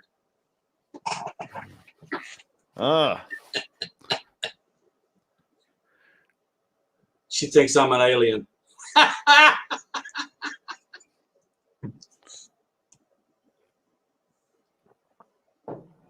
All right. What did hello, gorgeous Stephanie Jackson. How are you? Gnome Squatch. Dave's the foremost body hair expert, sending a bag of mystery hair now. I will give you my address. Howard S. Dave collects hair from a balding man during a pandemic. Probably glad Bob didn't get hemorrhoids during the time in question. Oh my. Oh my. Oh dear. That's fantastic, Howard. Oh my goodness, Howard. That was God, Howard. Howard, we're trying to do a show here. This is professional here. This is professional. All right, here comes the next half of the show. Thank you, Jeremy, Ed, Greg, Blue Book, and Murray for the super chats. Here we go.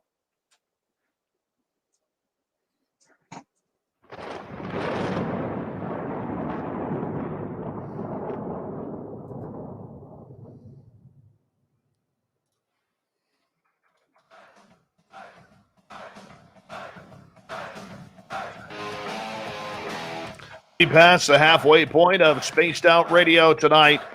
Thank you so much for joining us and hanging on out. We're enjoying your time, and I hope we're filling yours very, very well. Yes, want to remind you that if you've missed portions of this show or others, do me a favor, hit that subscribe button on our YouTube channel, youtube.com/Spaced Out Radio. We give our archives away for free.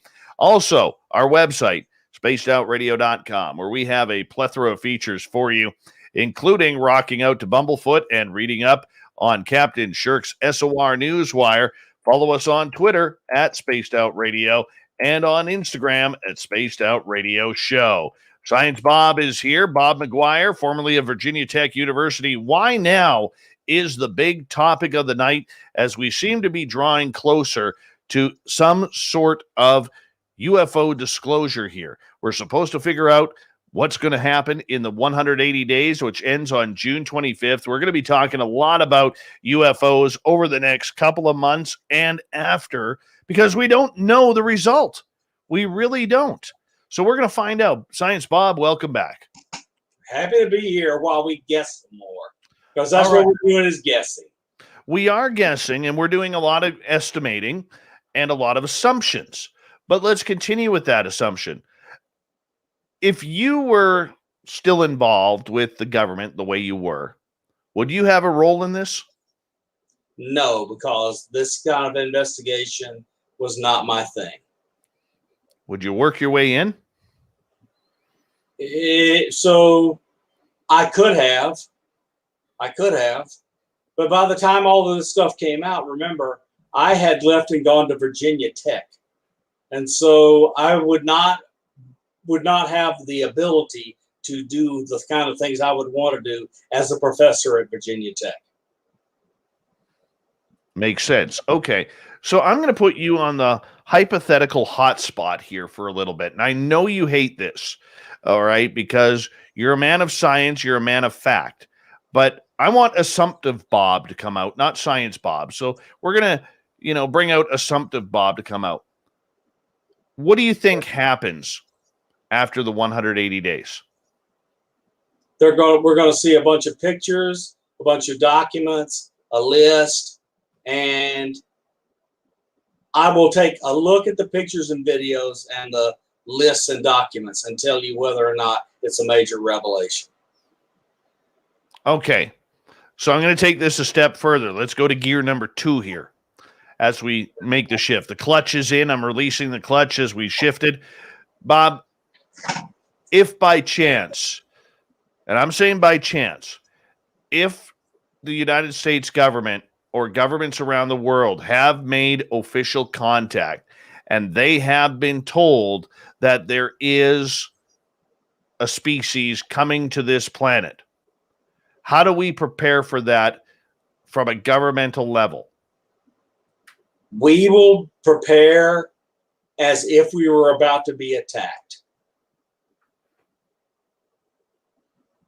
Got to give me more than that, man. This radio. I'm telling you, we're gonna get loaded for bear and be prepared as if they were an enemy, and because that is the job of a national security state, is to protect the state. So without incremental revelations and confidence building measures, which if I were ET, that's what I would do, and they're just going to show up all of a sudden, we're going to prepare as if we're going to be under attack. Okay. And I can understand that, but I guess what I'm looking at, and I hate to use the romanticism of the movie Close Encounters of the Third Kind. Okay, but are we going to be setting up something near Devil's Tower or a place like that, or would they arrange a meeting at a place like Area 51 for this sort of meeting to take place? If I were a smart entity and I was coming to the earth, I would be more like Klaatu than the people that showed up at Devil's Tower. I wouldn't want to contribute to our petty squabbles. So I would not land at a government installation of any political entity on the earth. I'd land someplace neutral. So they're coming to Canada is what you're saying. No, they're coming to Antarctica or something like that. Do you think maybe they've been to Antarctica before, even if I don't believe any of those stories? Okay, do you think that there are pre-made plans in case this happens? Oh, let's suppose that the crash retrievals are real. Then the answer is yes, because the only assumption we can make is that they have been here before and they're coming back. Okay. So how do we, I guess what I'm trying to say is, and I'm using the movie Close Encounters of the Third Kind as my litmus test here. Are we, or does the U.S. government have a game plan for if this happened? The answer is yes, because that is the Pentagon's job, is to war game everything. That's the reason there's always this big stinking revelation when somebody's war game plan for attacking England comes out. What? You planning to attack England? No, they plan on everything. They make war game plans, scenario, simulate everything. They war game every kind of scenario so they can figure out how they can plan the logistics, how they can support the people that are conducting the operations. That kind of planning goes on constantly. It's at least half the job of the Pentagon is to do that kind of planning forever and ever. All right, Jules has a question for you. She is asking, is the United States preparing to go to the UN with a resolution on contact? If Biden is president, he will probably go to the UN. If Trump was president or W were president, they would not go to the UN. So it depends on who's in office.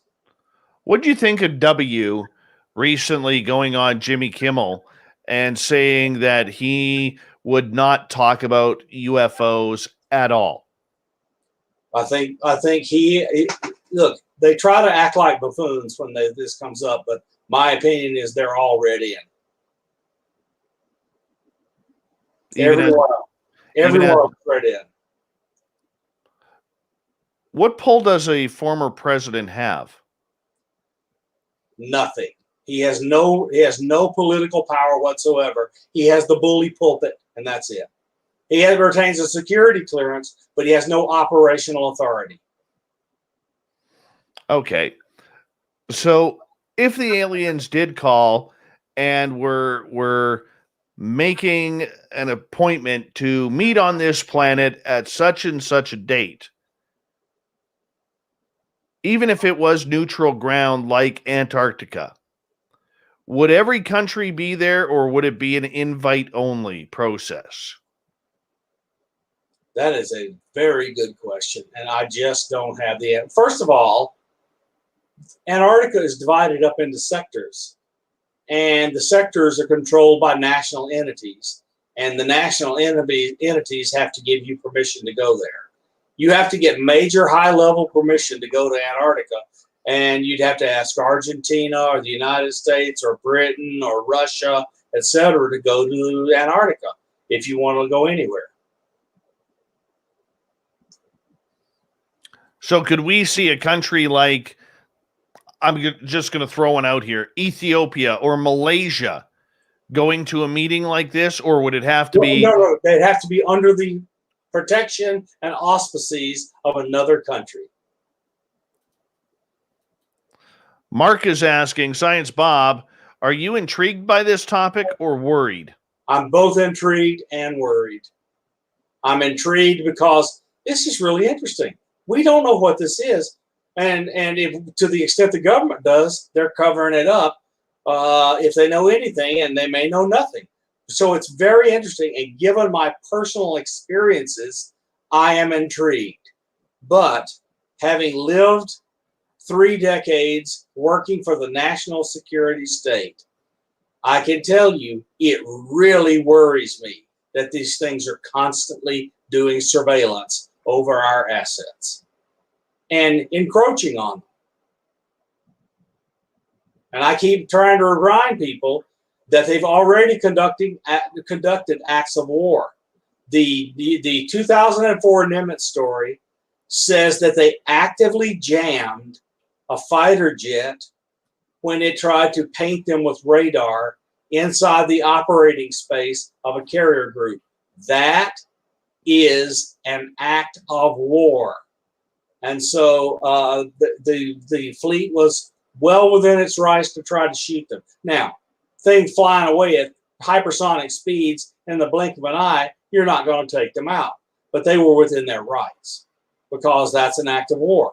And then we learned that all of a sudden they were told, Fravor and his wingman were told, go back to your cap point and come on in. And then they started heading to their assembly point, combat assembly point, which is the cap point.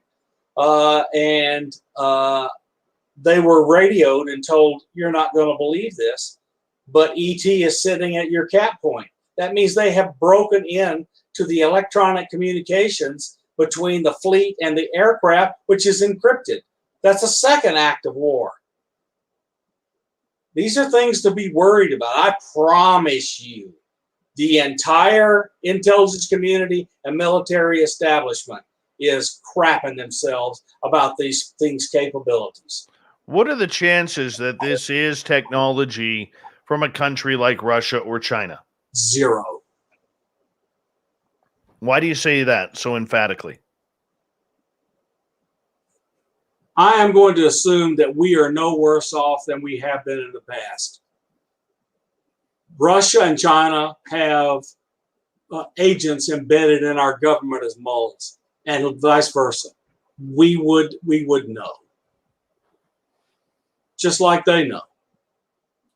I'm just telling you, I don't have any current information about any of this. But if it's been like the past, we would have people inside their government that ostensibly are working for them that are actually working for us, and they would tell us.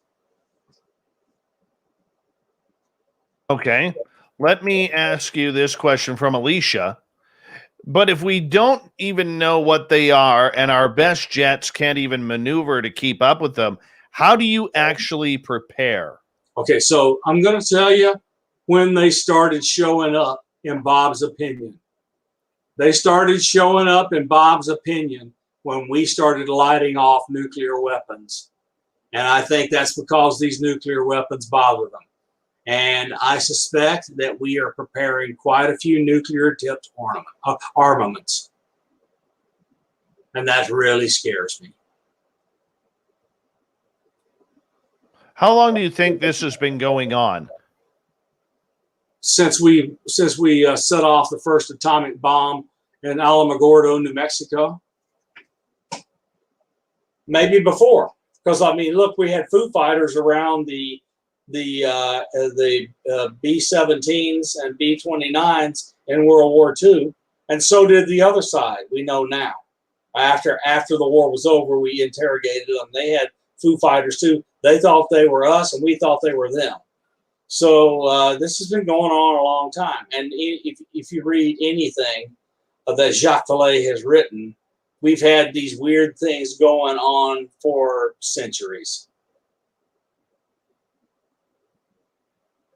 So there's one story which appears to have been excerpted and embellished into Tom DeLonge's Secret Machines, and that is they recovered a buried UFO which was centuries old. That's the story in Secret Machines. And if that's actually derived from something real, then maybe we have uncovered a machine that's centuries old. Do you think we have? I don't know. But that's certainly the story that Tom DeLonge developed into a book with his co-author. All right. Let's get to Jules' question here. Is telepathic eavesdropping an act of war? No, because we spy on each other all the time by other means, and no one shoots at each other about it. No, the answer is no. All right. IHES is asking you a question. You recently said that you are aware of Marion Rudnick. Genuine? Good place for a Skyhub tracker? I want to take a Skyhub tracker and go out there and have a Big Mac with Marion Rudnick across the table with me and see if we can see UFOs showing up. You had to mention Big Mac while I'm on a diet. Exactly. You're a jerk. There you go. Just saying. If Marion's real and that stuff shows up over that McDonald's all the time, I'd like to get Skyhub out there and capture it. Jenny is asking, Science Bob, what do you think the aliens want from us? I think they want us to grow up and join the galactic or universal group of entities. And I think we have this capability that we could be contributory. We have look, we will be different from them. And it's just like all things, the most interesting groups to work with here on Earth, even though they're all human, are diverse. When you have a diversity of thought, a diversity of cultures, a diversity of thinking, your thinking is not you don't wind up having as much groupthink as you do. So maybe we can help them by some mechanism. Maybe we can do physical things that they can't do because they're energy or something like that. I'm just telling you, it's if there's more than one entity and they want to invite us before we get too crazy and come out warlike to join the galactic civilization, that would actually make sense. I mean, look, that's everyone's hope, right? Is that kind of peaceful interaction that elevates us happens. Dude, I want to get on one of these things and go look at the moons of Saturn. I want to dive below the ice on Europa and see what's in the European Ocean. I mean, I want to do all that. And I hope they bring that kind of stuff to us. But is it going to happen? Probably not. You bring up the Galactic Federation, and that always leads to a few months ago when Israeli space defense guy, and I forget his title, that's why I gave him defense guy, Hume came out and was talking about the Galactic Federation. I was talking to somebody on the phone today who is in the know, and he asked me point blank this question, and I'll ask it to you. Why do you think Hume is no longer speaking? Because the Israeli government told him to shut the F up.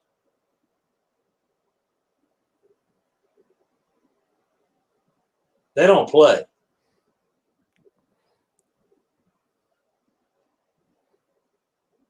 No, I get that. And I can respect that. But do you think it's because he went too far? If he released classified Israeli information, he went too far.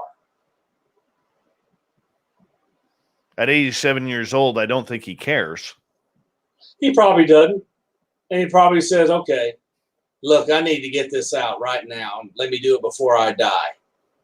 And then I'm telling you, they would put him in a comfy hotel room and he wouldn't leave.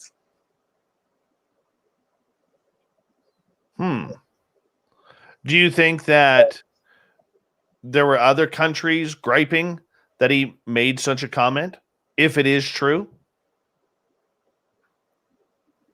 It depends on what agreements these countries have.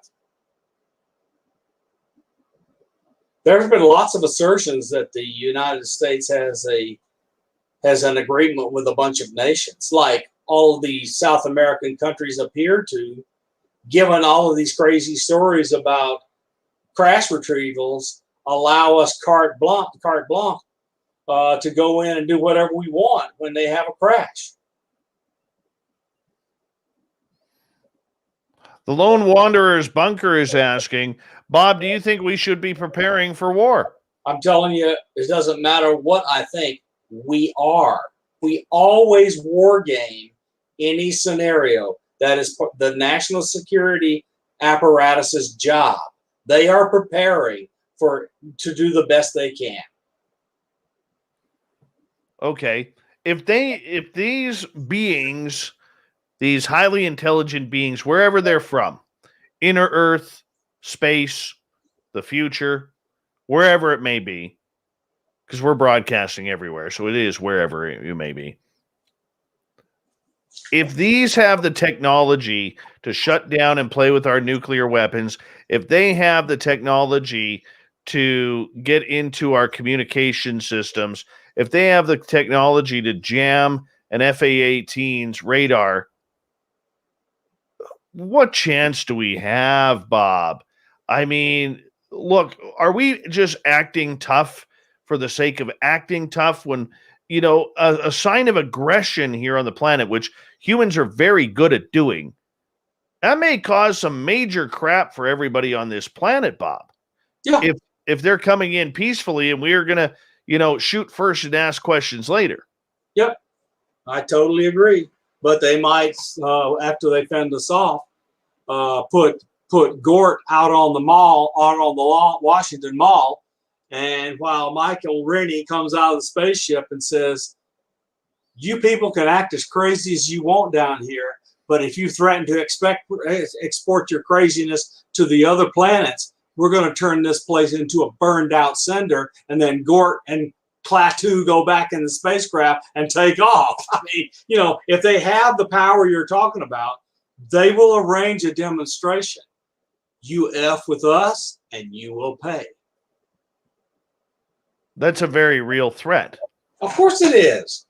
Because it's literally wiping out all human existence. Exactly. But what they've said, what I'm telling you is, if the storyline behind the day the Earth stood still is how this scenario plays out, they are not going to do anything to us as long as we don't do anything to them. But if we threaten to do anything to them, and they have this automatic suppression force that they've built to keep aggression down, we're in trouble. So we probably will straighten ourselves out. We have 1:15 left before we go to break. IHES is asking, Bob, what is your opinion on Grant Cameron's recently shared beam photos?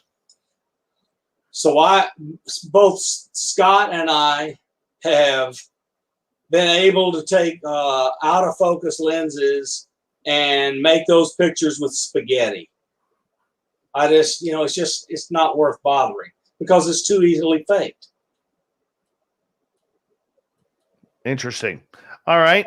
Well, we'll see where it goes. I know Nicole Sackage is not going to like that comment. She's going to be Well, like, I'm telling you, look, it Bob. may be real. It may be real, but we can't tell, and it's too easily faked.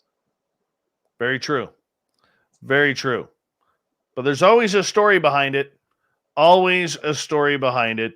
And that's kind of what we need to look for. Science Bob, we have you for another 30 minutes here on Spaced Out Radio, and we're going to continue the UFO talk. Why now is the subject. If you don't have an interest in any of these topics, it's time you do. And I know there's a lot of our terrestrial affiliates out there where people may be listening in wondering, what is this Dave guy talking to all this woo about UFOs? Because we're going to find out very, very soon here on what happens on June 25th when the U.S. government releases the UFO files. What they will release, we have no idea. Science Bob continues on Space Out Radio with Hour 3 next.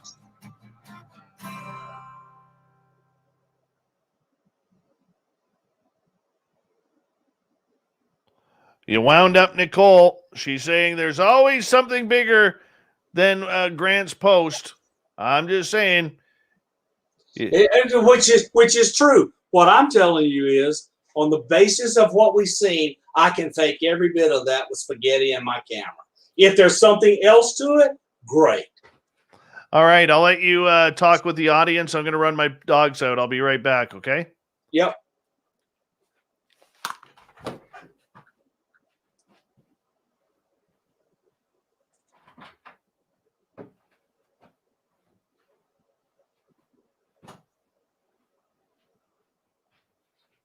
So, Miss Dill, I got to tell you, Jack Parsons was one of the most important people ever in the aerospace community. And who knows where his inspiration came from. L. Ron Hubbard was a weirdo, and I hate that he got all involved with that guy and ultimately harmed himself, but he founded JPL, which is really important.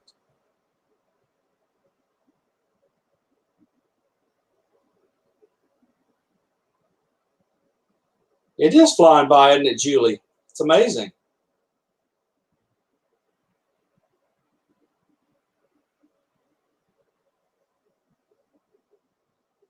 Aaron, there is no evidence of a nuclear catastrophe on Mars.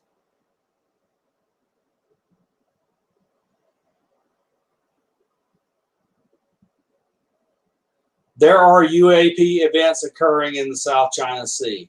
The current South China Sea stuff that's going on now is mostly the Chinese building a base on an island to keep us out of there. Nicole Messere, I don't know that there's a galactic federation. We're talking hypotheticals here. So I don't have enough evidence to even guess. But my guess is no. And I could be wrong.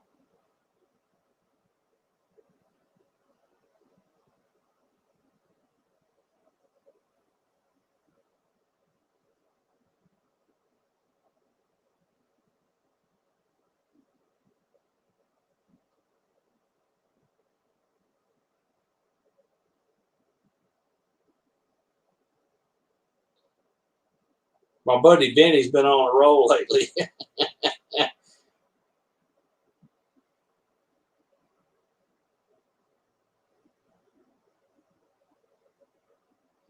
Benny, Nicole probably believes that's a blessing.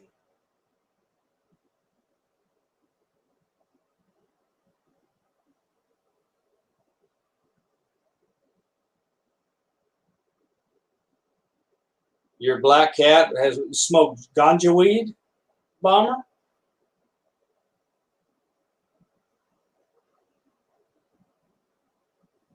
Lynn Wallington is right about L. Ron Hubbard. Whoa, wee. What a cult.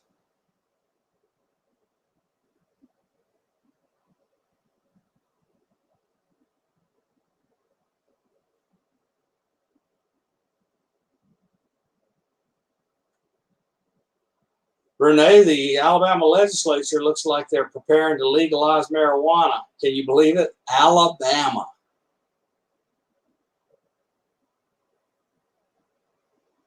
Yes, I saw that, Miss Dill.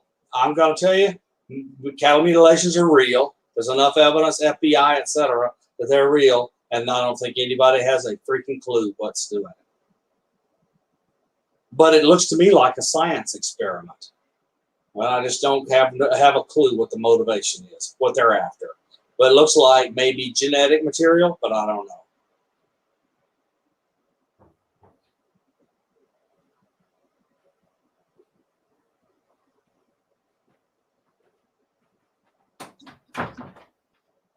Save me a toke, Renee. All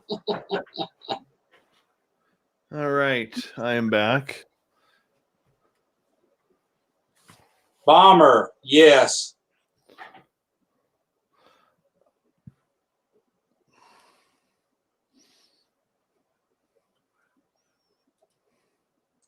When I was young, before I got into the security business.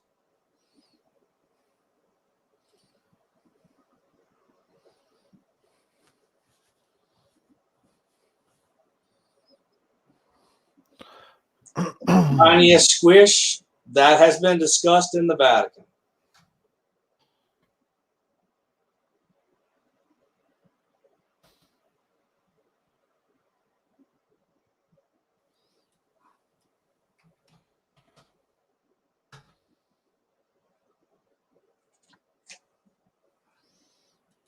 Okay, Bob, we got about 1 minute here. All right. That's good because I'm ready to go to bed. I know. I just need a few more questions, and we'll go from there. We're doing it's going fast. It is going fast. I appreciate you. No sweat. For doing this, man. Jenny Metz. The answer appears to be yes. All right, Bob, I'm going to get you to hold on right there. I want to say a big thank you to Rye, Murray, Blue Book, Greg, Ed, and Jeremy for the amazing super chats tonight. It's a fantastic way to support what we do on this show on a nightly basis. And a big thank you to everybody who has tuned on in, giving us a thumbs up, thumbs down, and hit that subscribe button. We really do appreciate it. Here comes hour number 3 with Bumblefoot.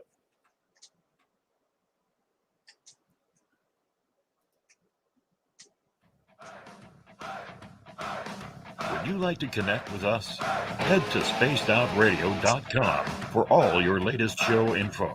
Now, back to Dave Scott and SOR. Here we go with third and final hour of Spaced Out Radio tonight. My name is Dave Scott. Thank you so much for taking the time to join us.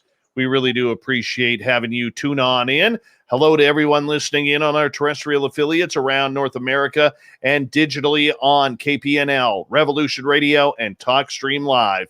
All of our archives are free for you by going to youtube.com/Spaced Out Radio. Just do old Davey the favor, hit that subscribe button. The Desert Clam has set the password for tonight in the SOR Space Travelers Club. Say Spidos. Say Spidos is your password. Use it wisely, Space Travelers, as the Clam sets the password each and every night right here on Spaced Out Radio. Our website is spacedoutradio.com, where we have a plethora of features for you, including rocking out to Bumblefoot and reading up on Captain Shirk's SOR Newswire. Follow us on Twitter at Spaced Out Radio and on Instagram at Spaced Out Radio Show. We continue on with former head of science and mathematics at the Hume Center of Virginia Tech University. Bob McGwier is here. The doctor is in the house talking UFOs all night long. We're going to start off with a question from Cloudy here. Bob, how many types of different propulsion technologies do we have, and what do they do? How differently do they work? Well, we have rotorcraft, jet engines, rocket engines, and then water. We have, propeller, screw-driven, etc., water cannon-like propulsions. But I don't know any propulsion we have where you don't have to expel something to get things to accelerate. So the things we have observed around these in the USS Nimitz in 2004, around the Teddy Roosevelt in 2014, and around the USS Kidd, et cetera, in 2019, and other incidents, those are unknown technologies because we see no evidence of what is propelling them. We don't see any exhaust or heat, even when looked at in the infrared. So it's something strange, and we just don't know what it is. I love this question from Tony in the United Kingdom, who is asking, Bob, my girlfriend from China reckons they live under the earth and have been here a long time. What's your thoughts? So I answered it in the chat, but I'll answer it for the radio audience.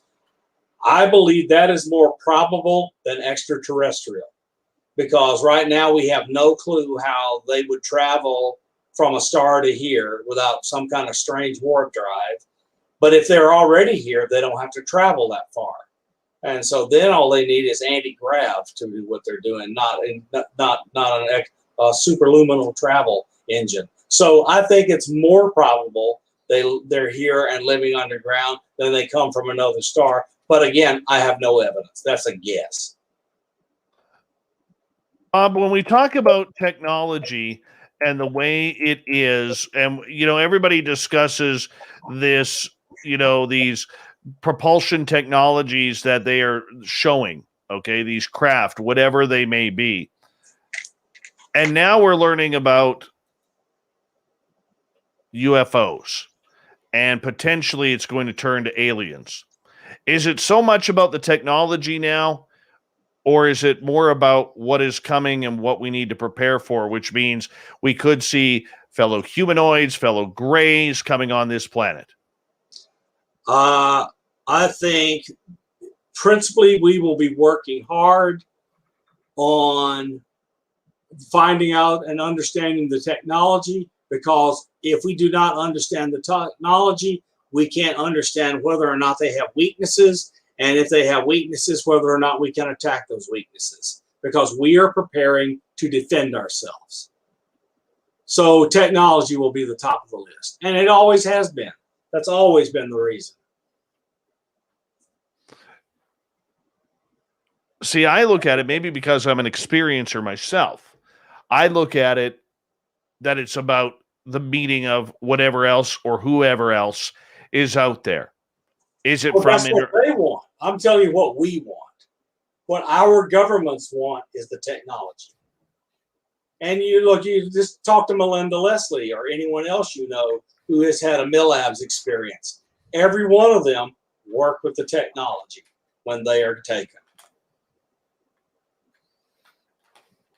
And if anybody doesn't think that is correct, go to Sedona, Arizona, and enroll in Melinda's spoon bending classes so you can learn how to do it. Melinda will be on the show next month. That's fantastic. I'm very happy to hear it. Do you think aliens are already here? Walking on the planet? According to David Jacobs, the answer is yes, and they've been at it for decades. What about the science bomb? If you believe they look, I don't have anywhere near as much evidence as David Jacobs has, and he has interviewed hundreds and hundreds of experiencers and put together information that comes from each of the individuals, and they agree enough. He claims they're doing this hybridization experiment to make entities that can walk around on Earth amongst us. I don't know whether Jacobs is right or not because I don't have any of the evidence. But a great way for them to prepare to come to see us is to have a bunch of hybrids here to help them when they get here. What about the old rumors that the aircraft that these aliens are flying would park at Area 51 and then the humanoids would go party in Vegas for a weekend? I have the feeling that what they consider to be entertainment is different from us. One of the things, Bob, and you and I have talked privately about this, but I want to bring it up on the air, and that is we can't now throw out any of these rumors, as woo as they may be. We can't throw out that Vegas rumor that it didn't happen. We can't throw out the Bob Lazar story, even if Bob's story has been pseudo-debunked. We can't throw out the Betty and Barney Hill story or the Travis Walton story. Heck, we can't even throw out the President Eisenhower story that he may have made a deal with extraterrestrials trading humans for technology. This is how deep this goes for a lot of people. Now, a lot of people will say, oh, Dave, come on. A lot of that is just hogwash and garbage. But there's still a lot of people researching these rumors and these stories and events as if they happened. We can give some answers on those things. There was something major that happened at Roswell. And I'm going to tell you, they don't put that level of effort into a friggin' weather balloon falling. Something major happened in Roswell and Corona. And because they put a major operation together, they threatened and manipulated and entrapped and suppressed all the people that lived in the area. You don't do that for a weather balloon. And that's their latest explanation of what happened at Roswell. So we know for a fact that a lot of these things happen because of the actions that have been taken by the government. So do you believe then, as we kind of move forward with this topic, that any of these so-called rumors, these stories, what happened in Phoenix or whatever, that we just have to now reopen each and every one of these cases? I don't think we have the ability to reopen them. I think what we can do is take on and discuss and study to the extent possible the cases for which evidence is given to us. That's because we're just going to be doing guessing like we've always done about anything else. If the government gives us evidence about cases, we can do what we might be able to do. We'll see what we can do with the evidence they give us. My guess is it's going to be wow and not actual materials. Okay, let's get to Shar's question here. Why do you say peacefully, Bob, when these aliens have been doing experiments on people? I didn't say peacefully. I did not say peacefully. And if what David Jacobs claims is true, their intentions are not peaceful.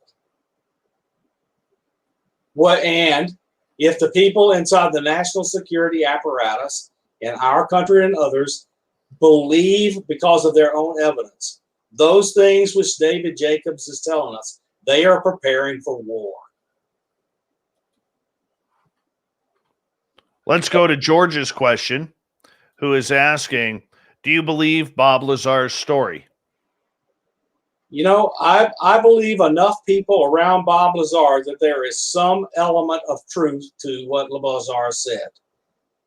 I don't believe the element 115. He may think it's element 115, but I don't believe it's actually element 115. I believe he might have seen a material that he cannot control. S4 is a real place. And we've known that since the Lazar story came out. And how do we know that? Because George now is an awesome investigative reporter. And he caught a publicity officer off guard, publicity person off guard, called up the Nellis Air Force Base and asked about S4, and they admitted it existed. I mean, so we know a lot of stuff. We know enough stuff around Lazar to know it's true. And then we know the following. We know the following. For weeks before Lazar jumped out and ran and hid, that he took people out to Area 51 showing that he had detailed knowledge about the experimental work that was going on. Because he would say, okay, about 9 o'clock, we're going to be out there and these UFOs are going to fly up. And John Lear and others took videos of them. There is enough evidence to say that Bob Lazar knew something about that place.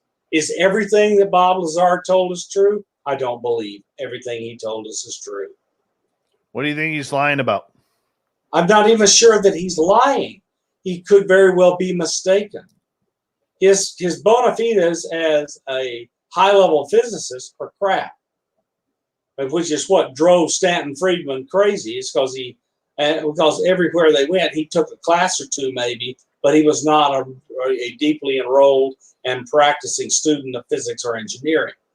But he did do work. I do believe he actually worked there because he knew the classified schedules that he had to have seen inside, or someone brought it out and showed it to him.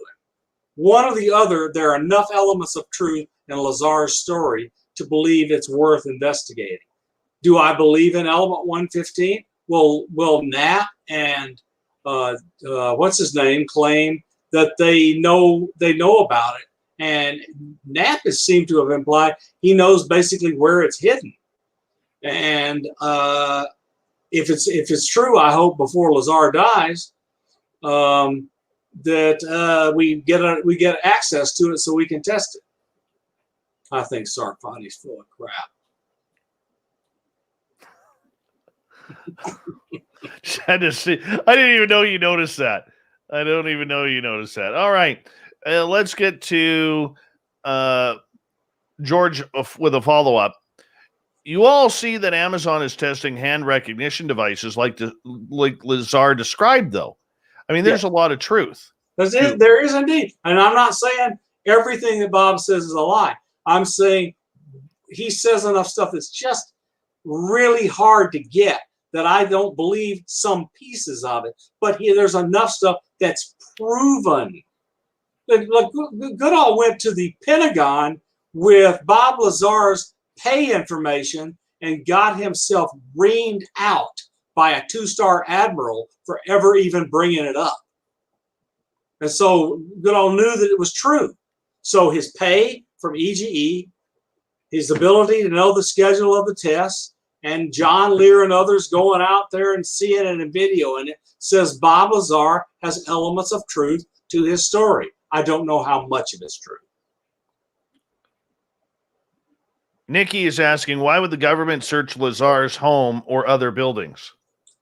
We know the answer to that. Ostensibly, he sold material to a person who was attempting to use it to poison someone.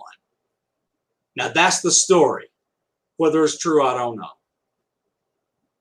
All right, and Bob was unwitting. All right, let's get to Antonio's question. A little bit off topic from the Lazar story. Bob, if ET has contacted the government and said, we are coming, and the government says, hey, hold on, we're not ready for this yet, and ET says, tough, we are coming anyways, surely that can't be good. Well, and they may say there's nothing our government can do, so they're coming anyway. And if I were them, I'd land in Central Park because they're not going to blow up the New York City. It's not going to be like Independence Day. No. Bob's going to be partying with the Greys at Caesar's Palace in 2026, just so you know. I want the Greys to come take me and give me a waking ride. Question from Ihez. Bob, I believe the Bledsoes are genuine, but I always wonder why the footage is so poor. Is that deliberate? Why no good equipment? Only short clips, low res? Because that's what they've got. That's the reason for trying to take stuff out there that's delayed by COVID. I don't want shaky videos. I want high-res videos where I can do artificial intelligence enhancement to the videos, stabilize them, make them high-res, gather spectral information and other data so that there's no doubt left when we're done. And Chris phones things with a handheld camera, and his hands shake. He has arthritis, and he can barely hold on, and his hand shakes like that. And he's just doing the best he can. Joe in California is asking, how many times has Science Bob fallen asleep during an interview? At least two. At least two. Joe, you have aliens. Yes, he does have aliens. Yes, he does. You know, he never admits it, but he's got some serious aliens going on. Serious aliens. Big Pickle is asking, wouldn't the aliens arrive on each of the continents of the world to show themselves, not just in the USA? They got to do something like that. I agree that that's more likely. I can't wait to see how the media reacts. But back about like they do in the other movies where they just show up. Probably. We'll all go crazy and act like idiots. Probably. Now, Bob, we got 5 minutes left. And the other day you had an amazing, strange encounter at your house. Tell us about it. Okay, so I was sitting in my recliner watching television, and my security cameras went off. And so I brought up my cell phone, clicked on my app, and saw that the front door camera had alarmed. I clicked on the front door camera, and there for 20 minutes, I watched 3 orbs in a triangle moving around. And so in these videos, you could see bugs flying around, and you can tell, hey, these things aren't bugs. Those are bugs. These are not bugs. So I kept getting what I feel was, whether it's a feeling or whether a thought was being projected of something like, be prepared. So I decided I would go outside to see if it was something weird on the camera or whether something was actually out there. So I went outside and turned the corner, and as I did, they took off and disappeared into outer space in under a second. Did they shoot up?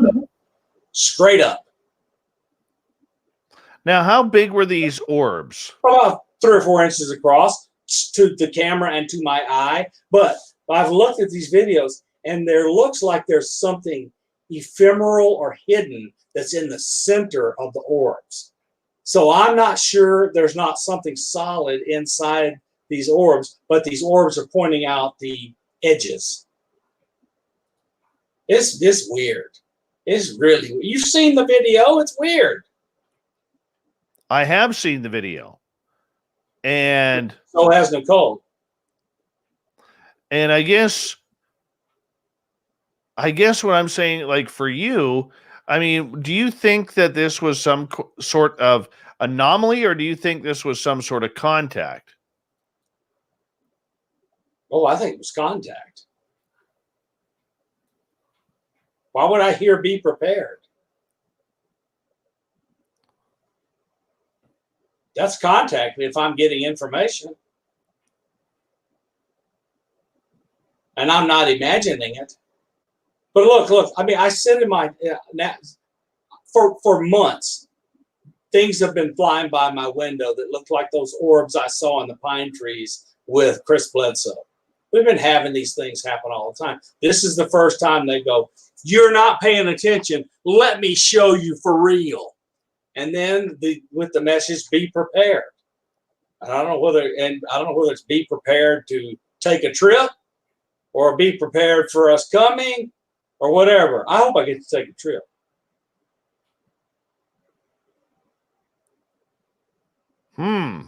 Well, when do you think, what's your feeling? When's it going to happen again? I don't know. I literally don't know. I don't know when these things are happening. I just have enough security crap around my house that when they happen, I get to see it. That and you and Nicole also both know that others think interesting things happen here. That's because they've put cameras around my house, and you and others who are listening to this show have helped me find them. Well, we do our best. Yeah, exactly. We do our best, my friend. If ever I doubted remote viewing, I don't doubt it anymore.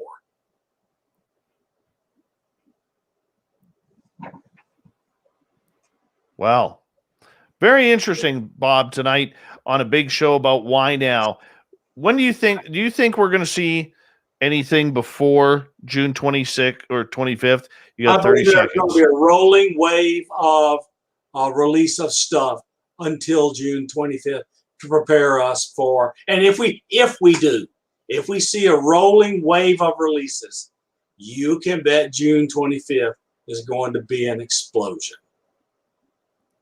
Interesting. Science Bob, I want to say thank you for coming on Spaced Out Radio tonight. Absolute pleasure to have you here. Really do appreciate your hard work in keeping us up to date on this field from a different standpoint than what we normally get. Really appreciate it, my friend. That was great. Glad to be here, Dave. Science Bob. He'll be back with Science Bob and friends in a couple of weeks here. Coming up next, we have the SOR News Wire. We have the Thought of the Dave. Stay tuned. Spaced Out Radio continues right after this.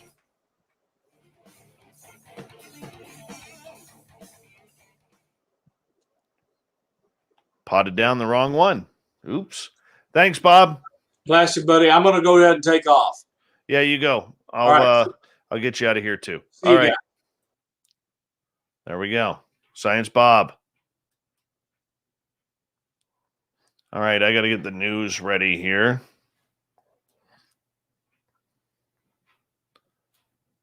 Thank you. And, I know there was, I just want to say this to our YouTube audience especially.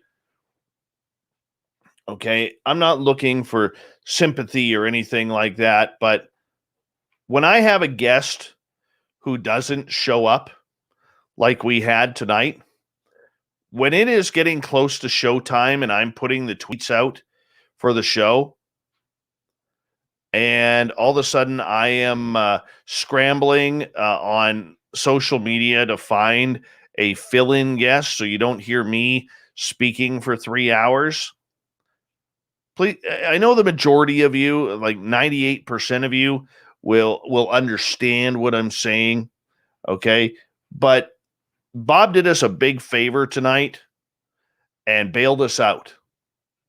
I'm not one of these shows that's all of a sudden going to put up there and say, hey, our guest canceled, so we don't have a show tonight. I will never do that. Never. Because we're here every night, as you know. So I apologize if I get a little pissed off and testy when someone starts ripping me a new one about my guest when we had nobody. Nobody. And, that's all I'm saying. Okay. I'm not looking for sympathy. I'm not looking for, uh, you know, pats on my head or anything like that. What I'm trying to do is get you guys a guest. And it may be a repeat guest. But when you're down to literally, I called Bob 17 minutes before showtime. We were totally unprepared, had nothing planned for this show because we were supposed to be talking about the Nazca lines tonight. Supposed to be. And for whatever reason, our previous guest decided, or I shouldn't say decided, that's wrong. Okay. But our previous guest could not make it. We got to find out why. That's Karyn's the booking jobs guy. Or Karyn's the booking job. Karyn's the booking guy's job. Okay. And Karyn's will come down and he'll get the answer because, Karyn's takes this personally, as he should, because he's damn good at what he does. Very good at what he does.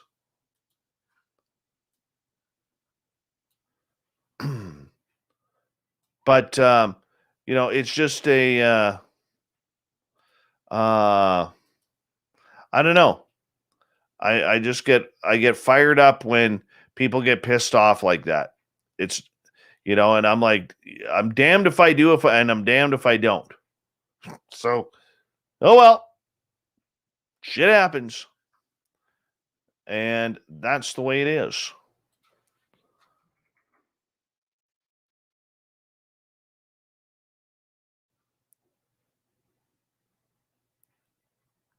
Mm-hmm.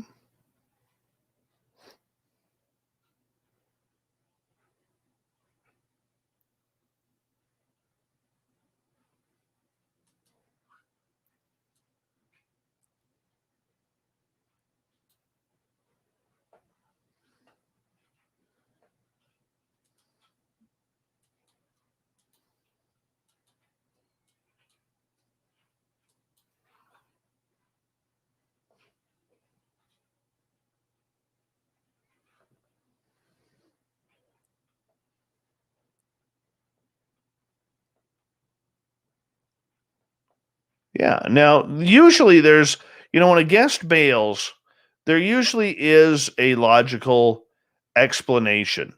No, Vin, I'm not talking about you, by the way. Not talking about you, Vin.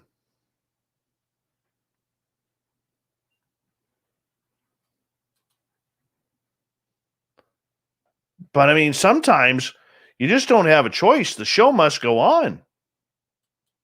And Vin, if I was talking about you, I would tell you.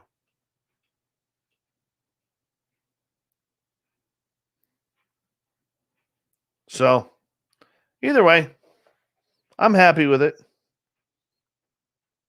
I may actually leave after the show because I am craving some of those burritos from 7-Eleven again. And I didn't go last night, but I'm off tomorrow and I haven't had a cheat day in a while.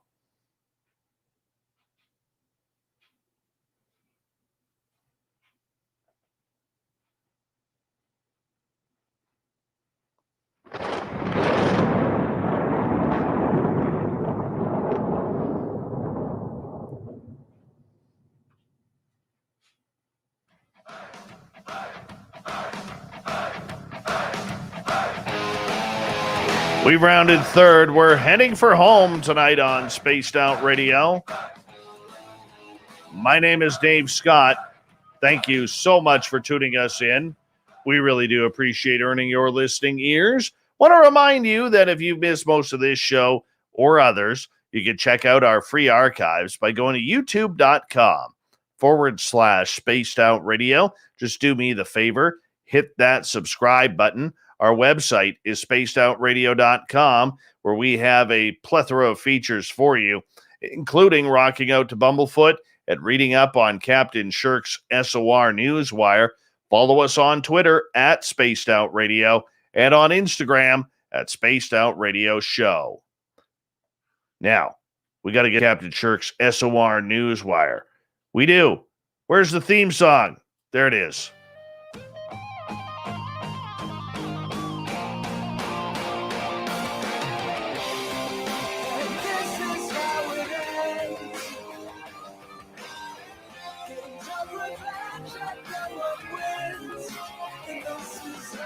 The news is always changing, which is why we bring you the SOR Newswire at the back end of every show, where we get to the weird, the strange, the wacky, and sometimes the sad. Yes, sadness. Michael Collins, the NASA astronaut who was the command module pilot for the Apollo 11 mission to the moon, has died at the age of 90 after battling cancer. His family shared the news after his passing on Collins' Facebook page. We regret to share that our beloved father and grandfather passed away today after a valiant battle with cancer. He spent his final days peacefully with his family by his side. Michael always faced the challenges of life with grace and humility, and faced this, his final challenge, in the same way. We will miss him terribly, yet we also know how lucky Mike felt to have lived the life that he did. We will honor his wish for us to celebrate, not mourn, that life. Please join us in fondly and joyfully remembering his sharp wit, his quiet sense of purpose, and his wise perspective, gained both from looking back at Earth from the vantage of space and gazing across calm waters from the deck of his fishing boat. Our family asks for privacy during this difficult time. Details on the service will be forthcoming. NASA, where Collins spent 7 years of his career as an astronaut, also released a statement about his passing. Today, the nation lost a true pioneer and lifelong advocate for exploration in astronaut Michael Collins, said acting NASA Administrator Jim Jersick. As pilot of the Apollo 11 command module, some called him the loneliest man in history. While his colleagues walked on the moon for the first time, he helped our nation achieve a defining milestone. He also distinguished himself in the Gemini program and as an Air Force pilot. Michael remained a tireless promoter of space. Exploration is not a choice, really. It is an imperative, he said. Intensely thoughtful about his experience in orbit, he added, what would be worth recording is what kind of civilization we Earthlings created and whether or not we ventured out into other parts of the galaxy. His own signature accomplishments, his writing about his experiences, and his leadership of National Air and Space Museum helped gain wide exposure for the work of all the men and women who have helped our nation, the United States, push itself to greatness in aviation and in space. There is no doubt he inspired a new generation of scientists, engineers, test pilots, and astronauts. NASA mourns the loss of this accomplished pilot and astronaut, a friend of all who seek to push the envelope of human potential. Whether his work was behind the scenes or on full view, his legacy will always be one of the leaders who took America's first steps into the cosmos, and his spirit will go with us as we venture towards farther horizons. And Buzz Aldrin, by the way, former astronaut and lunar module pilot of the Apollo 11 mission, shared his sadness. Dear Mike, whenever you have been or will be, or wherever you have been or will be, you will always have the fire to carry us deftly to new heights and to the future. We will miss you. May you rest in peace. The eyes of the world may be fixed upon Mars, where last week alone the Ingenuity helicopter took flight and the Perseverance rover made oxygen, but farther, much farther, Voyager 1, one of the oldest space probes and the most distant human-made object from Earth, is still doing science. The probe is well into the fourth decade of its mission, and it hasn't come near a planet since it flew past Saturn in 1980. But even as it drifts further and further from the dimming sun, it's still sending information back to Earth, as scientists recently reported in the Astrophysical Journal.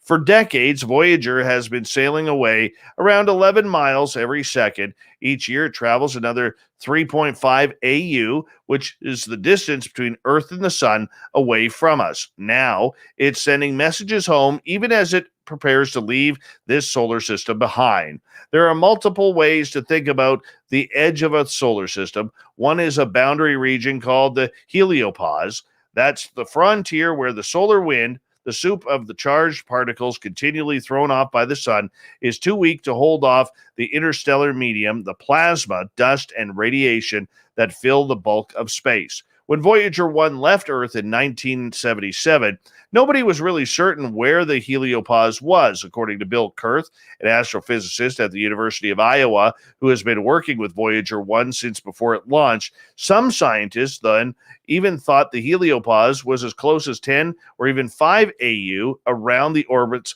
of Jupiter, which Voyager 1 passed in 1979, or Saturn. In reality, the heliopause is around 120 AU away. We know this partly because Voyager 1 crossed the heliopause in August 2012, a whole 3.5 decades after it departed Earth. That puts the probe well and truly in interstellar space. Out here, space is filled with interstellar medium, but you will not see very much of it. A cube of air at sea level on Earth contains more than 1 trillion times as many molecules as an equal-sized cube or even the interstellar medium's densest parts. That region that Voyager 1 is traversing is sparser still, and for most part, it's very, very quiet. That's until the aliens run into it, and they say, hey, what's this primitive technology? Let's check it on out. Oh, you know you want that to happen. I do. Can you imagine being an astronaut and being told that you were about to collide with a UFO? According to reports from NASA, a SpaceX rocket came close to colliding with an unidentified flying object. The team, made up of Megan MacArthur, Shane Kimbrough, Tom Pesquet, and Akiko Hoshide, was formed by the United States Space Command about a possible collision with an unknown object. NASA decided to inform the crew because there would not be enough time to carry out an evasive maneuver, as explained by the U.S. Space Agency. For this reason, the team donned their pressurized suits as a precaution. Fortunately, there was no collision, as the unidentified object was 45 kilometers from the spacecraft, and the spacecraft finally reached the International Space Station on April 24th for the Crew 2 mission. Could you imagine? That would have been freaky. It's nice that they acknowledge that it's an unidentified object. Does that mean space junk? Could very well be. But you know us around here. It's always aliens. Oh, yes. It's always aliens. Sticking with space, making incredible use of recent advances in space travel technology, the production company Arvolino Entertainment and the startup Space 11 just announced the creation of Galactic Combat, a new format of mixed martial arts fighting that will take place in space with zero gravity. Despite sounding unbelievably metal, it is a bizarre plan, questionable odds of success.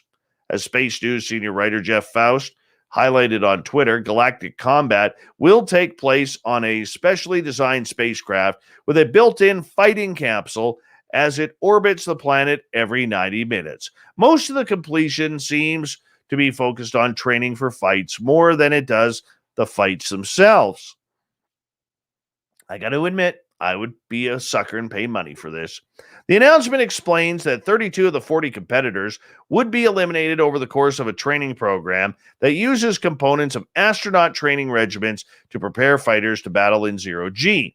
Those final 8 will duke it out for a spot in the grand finale, which will supposedly take place in the specially designed fighting spacecraft. The sheer spectacle of this combat and zero-gravity entertainment and environment will make for a can't-miss viewing experience that will truly be groundbreaking and represents what Space 11 is designed to deliver audiences eager to seeking the limits being pushed. Creator Andrea Iravolino said in an announcement, a format that requires the most unique training and delivers the most exciting news, sports, competition will serve fans well. And of course, she says, we are fully committed to the tested technologies and scientific data that we will know will provide the safest experience throughout the process.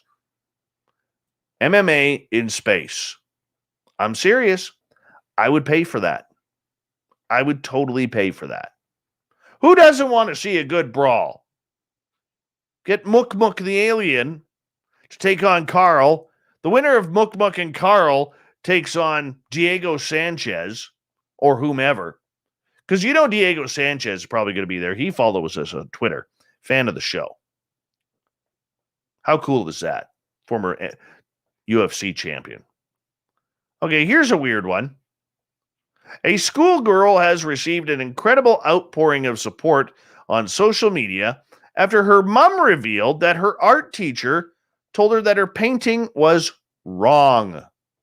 Gemma Layton, mom to 6-year-old Edie, posted a photo of her daughter's artwork on Twitter, explaining what had happened. So the tweet goes, my 6-year-old daughter painted this amazing scene at an after-school art club. Her art teacher told her that she had done it wrong. You can't do art wrong. She was so upset as art is her favorite thing to do. Can you please show Edie some support and like her painting? Well, up to the date, 144,600 have told her that it's fantastic. She wrote, my 6-year-old daughter painted this scene. Yeah, I just read that. All right. Yeah, support the painting. And although Edie's art teacher wasn't too supportive, the little girl's painting has caught the attention of more than 144,000 people on Twitter who've liked the tweet. She has even had kind words for some famous faces, not least Super Nanny Joe Frost, esteemed artist Grayson Perry, and singer-songwriter Kimya Donson. Joe Frost wrote, Edie, it's me, JoJo. I just wanted to say many people like to have a say about artwork, but what's most important is that you like it and keep doing your artwork because it feels good for you. Bravo. P.S. I like it, by the way, and I love your trees. Grayson Perry, wow, Edie, I love your painting. You can join my art club. Gemma said that Edie is made up with the love she's received on social media, and she's even decided to make her own Etsy shop. Here we go. Now we're going to capitalize on the young girl for getting sympathy on Twitter. There we go. With the proceeds, of course, going to charity and a Twitter account to post all of her artwork. Gemma said, this has meant so much to my little girl. She is absolutely thrilled with all of the support and encouragement she has received from across the globe, and also happy that we can help others through art via Create Charity and the Twitter account at Edie's Art Space. I got so much to say, but I'm just going to button my lip. Criticism is good. Not everything is fair. Criticism is good. It helps. It defines. We're not all winners on this planet. We got to learn how to lose too. I'm not saying the teacher was right, because I agree that art, you can never go wrong with art. Sure, there's different styles. Sure, you can butcher someone's faces. Look at some of the horrible tattoos out there. Okay? But maybe the kid did do it wrong compared to the way the teacher wanted it. And the teacher's going to look like a fool now. But we're always looking for sympathy points. How about we just learn from the experience, man? Learn. Maybe I'm wrong. Maybe I'm wrong. I don't know. Maybe I'm wrong. Maybe I'm just a jerk. Police and animal control officers were called to a bridge in Texas to remove an unusual traffic hazard. What was it? An alligator sunning itself right in the middle of the road. Gotta love Texas. The Harris County Precinct, the Baytown Police, and the Texas State Police animal control officers responded late in the morning on Wednesday to reports of an alligator blocking Highway 14 traffic on the Fred Hartman Bridge. Responders said it took 5 officers to wrestle the gator and push it back into the water. They bound it with tape, loaded it into the pickup truck. The gator, fighting it all the way, was transported to the water under the bridge, set free. The LaPorte Police Department said alligators have been known to wander into the road in the past, but Wednesday's incident was the first time in recent memory that one of the animals has been seen on the bridge. Good for the alligator, trying something different in its life for once. A Virginia schoolgirl and a Girl Scout council is offering a unique spin on contact-free cookie delivery. You know what? This is what it's come down to. Look, I'm not a COVID denier at all. But when we have this crap happening, we are doomed. Absolutely doomed. The Girl Scouts of Virginia Skyline Council have teamed up with Wing, a subsidiary of Google parent company Alphabet Inc., to offer a drone delivery service for Girl Scout cookies in Christiansburg. Even with loosening COVID restrictions, the traditional method of selling cookies outside the grocery stores or shops is difficult this year. Sales are down by 50% from prior years, Leo Wake said. It was a natural fit to partner with the Girl Scouts to help out the situation. Okay, I'll give it that. I will. How about getting the little girls to go door to door? Okay, everybody knows that they're coming. We're all waiting for them damn cookies. We only get them once a year. Look, I understand COVID. I do. It's everywhere. A little COVID here, a little COVID there, under your chin, maybe under your foot, whatever. All right? But these are Girl Scout cookies, man. This is a level of importance. Get those girls off their butts, put their runners on, put their masks on, get them to the door. We need those cookies, not by drones. We want to support the kids, not Google.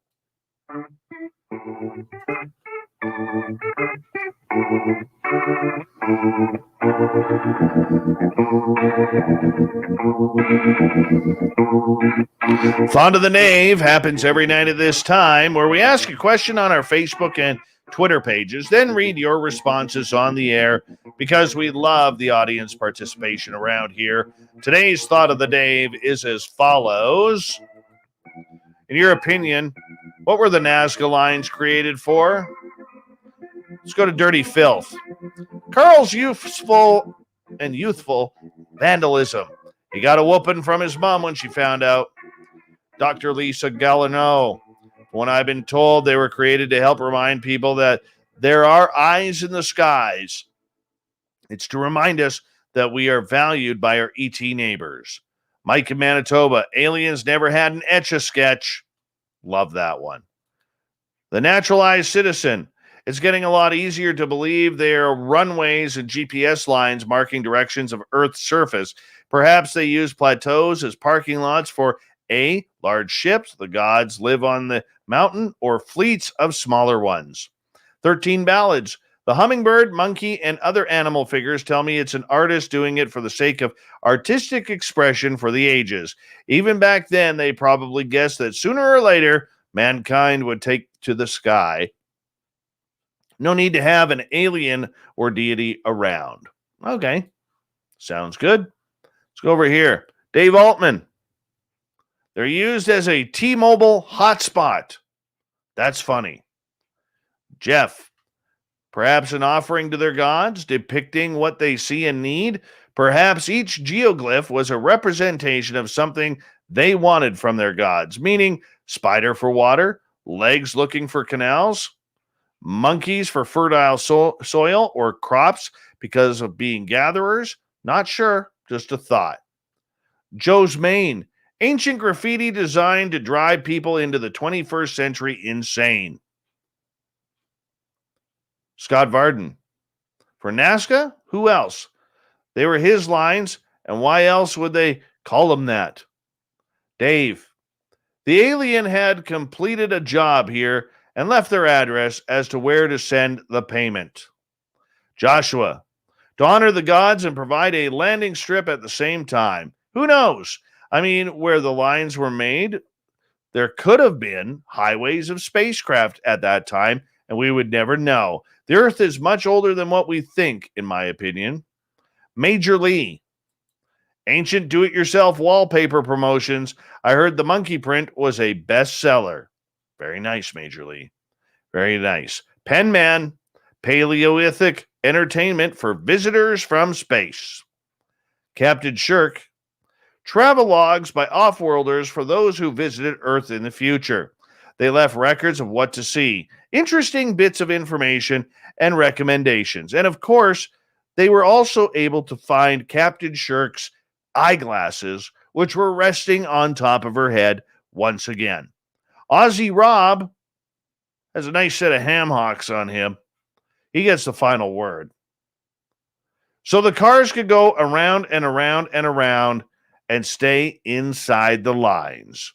Want to say thank you to everybody who participated in the Thought of the Dave on Twitter and on Facebook. We really do appreciate you guys doing that, man. It makes for fun entertainment during the show where we get an audience opinion, and we absolutely love doing it. Big thank you to Captain Shirk for getting together our SOR news wires. That's what she does, and she is fantastic at what she does. And, you know, even though she wants to slap me around every now and again, I'm okay with that because that's Captain Shirk, even though her glasses are sitting on top of her head. Yes, they are. She always forgets. And, of course, to Science Bob McGwier for coming on in talking UFOs. Why now, people? If you're on social media, hashtag why now. It's the most important question that we have with UFOs right now. We got Mr. Ron Bumblefoot Thal rocking in the background with Little Brother is Watching. Bumblefoot is the official music of Spaced Out Radio, rocking us in and out of every single show. Get your horns up for the guitar god himself. Special thanks to everybody listening in at home, at work, in your cars, wherever you may be. Thank you to everyone listening in tonight on YouTube, LGAB, Revolution Radio, Twitch, Periscope, Facebook, the Space Travelers Club, and to Derek and the Snarkettes hanging out on Twitter at hashtag Spaced Out Radio.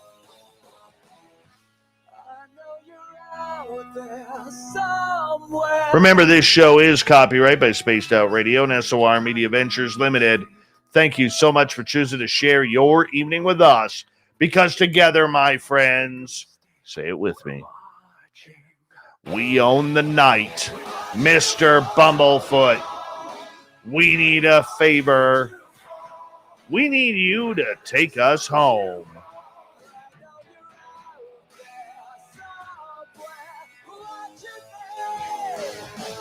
Yes, the Woo train has docked for the night, but soon, my friends, we shall ride again. Your seats are always available. Your tickets never expire. And if you want to bring a friend, we've got room for them too. Good night.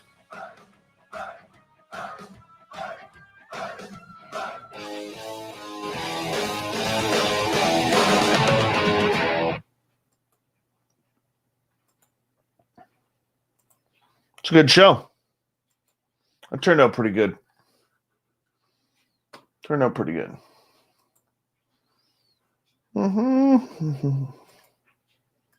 I'll take that. That works for me. Put the headphones on the big gnome there. Woo. All right. Let's get this thing going.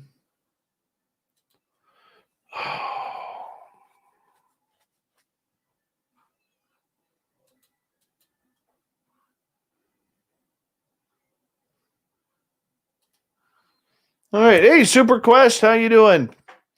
Doc Holiday, nice to see you.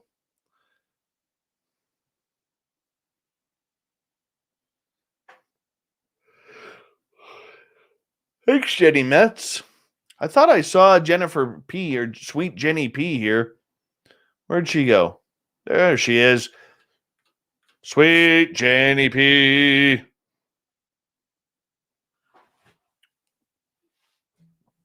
Good night, Antonio.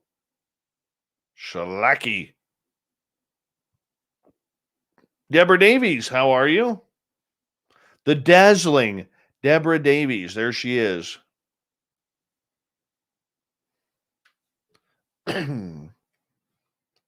Cloudy's going to go potty now. As we continue to download the show.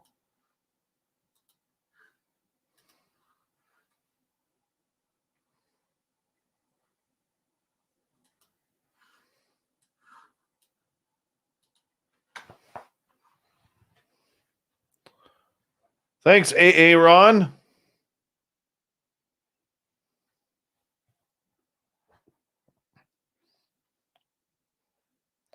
Well, made some stupid tattoo decisions, Spinny, but at least mine wasn't a self.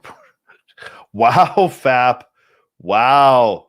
Just dropping the gloves on Vinster right there. Hey, Vinster, when are you and Rye Guy going to invite me on your show? Got this major podcast happening. It's the talk of the town, and I'm not even invited. That hurts, man. That hurts. Brutus, how you doing, man? Long time, no time. The gorgeous and talented Nicole Sackage still awake as she yams it up, eating peanut butter in bed right now. There you go, Vin. There's a secret. Eating peanut butter in bed. Hi, Sandra. Hi, Sandra. Hi, Sandra. Never understand why she wants me to say it 3 times.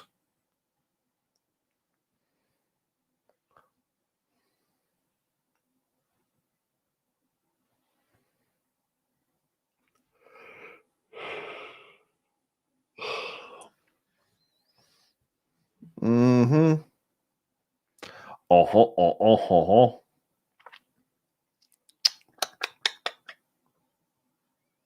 All right, we can download the show here. While the show is downloading, I'm going to quickly go to the bathroom. Oob to you, Joe's Main. And as Science Bob said, he confirmed it. You got aliens, buddy. You got aliens. I'll be right back.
Not gonna lie, I feel better after that.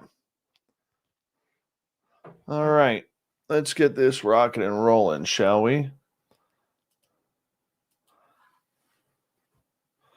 Oh, no, don't need that.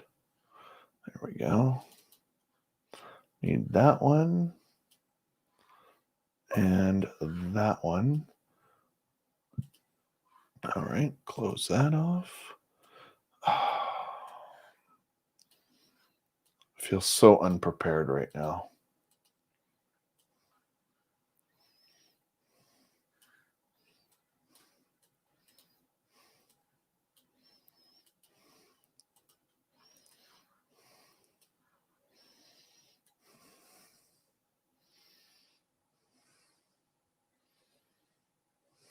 Where is this file? So many goddamn files on my computer. There it is. Oh.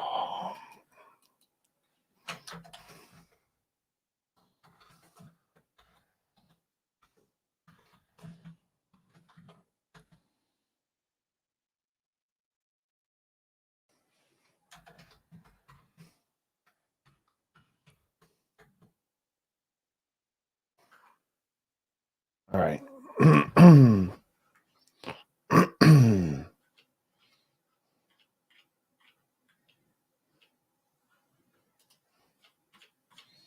Now let's edit. All right. If you guys got any questions while I'm editing, I will answer them.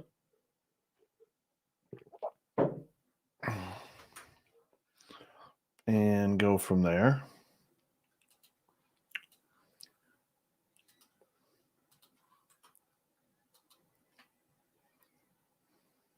Still 103 watching.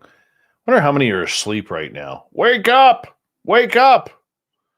Still got to fix the lighting. Kind of figure out which light is bouncing off my forehead. I think it's that one.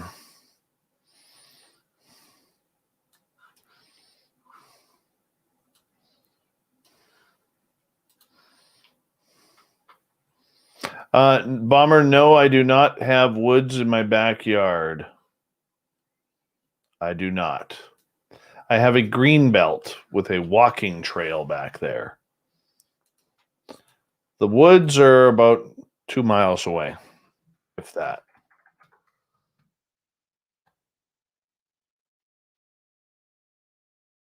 Chris Mo, what's happening? What's a pissing contest?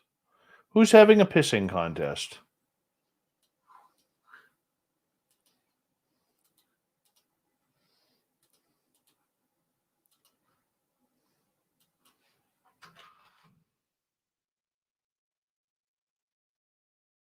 Didn't yawn. Ozzy. He's at work. It's cool that you got your sister listening in now, Ozzy.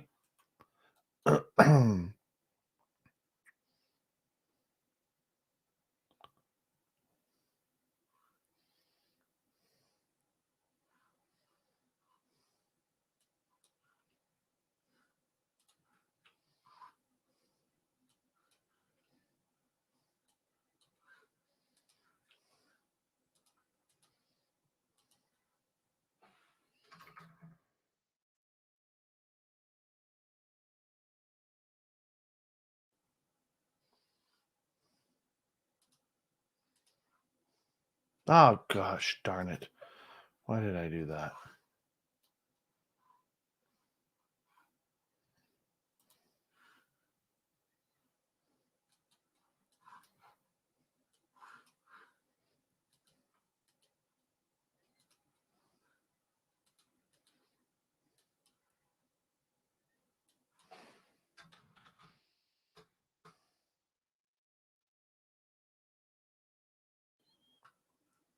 Is Bomber hitting on all the dudes now?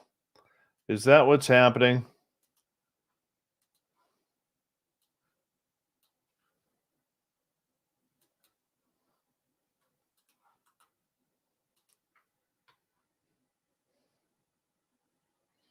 Guest for tomorrow, David Weatherly is tomorrow. And of course, I edited that one too tight.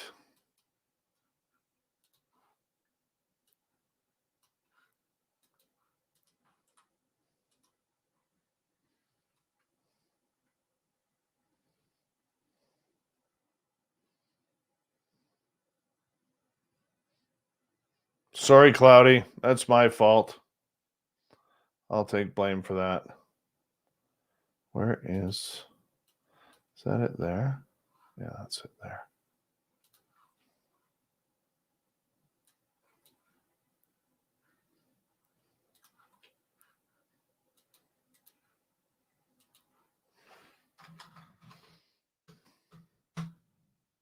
When the hell is Canada going to allow their tax-paying citizens to travel to America again?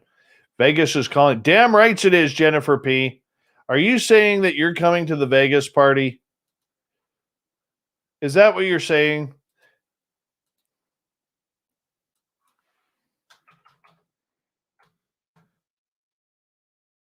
Jennifer P is apparently coming to the Vegas party.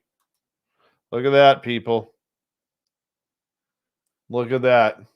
Another confirmation for the Vegas party. Right there. The lovely and talented Jennifer.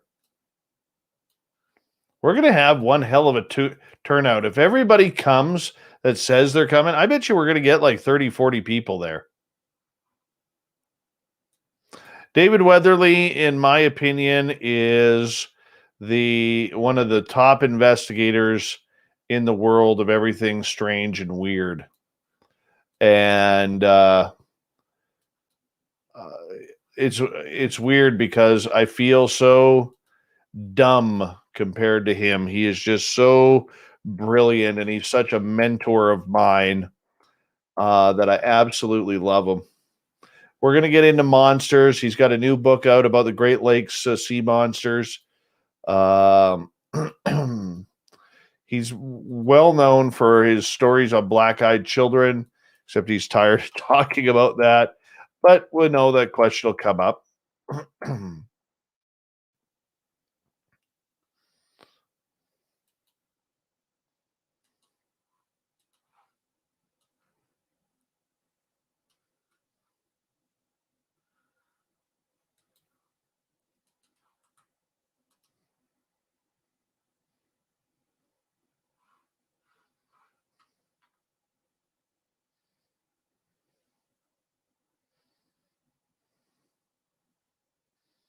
Did I do that again?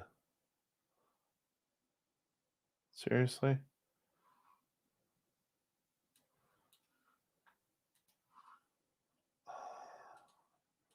Oh, that's it right there. No, that's not it.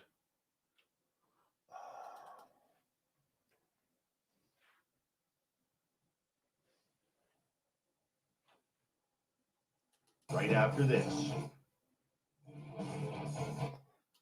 Potted down the wrong one. That is what I did. Thanks, Bob.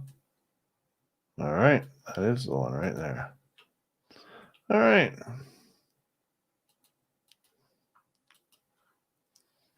That's 5. I gotta bring that level down a little bit for tomorrow night.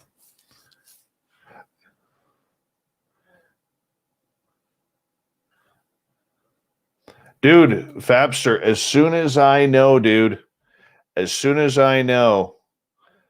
I'm gonna start planning.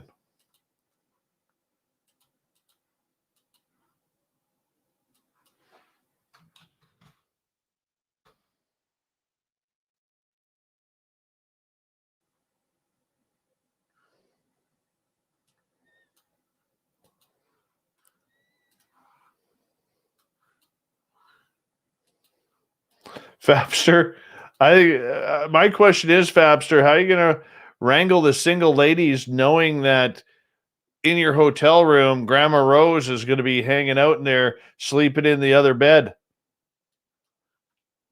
You and Grandma Rose going to share a room.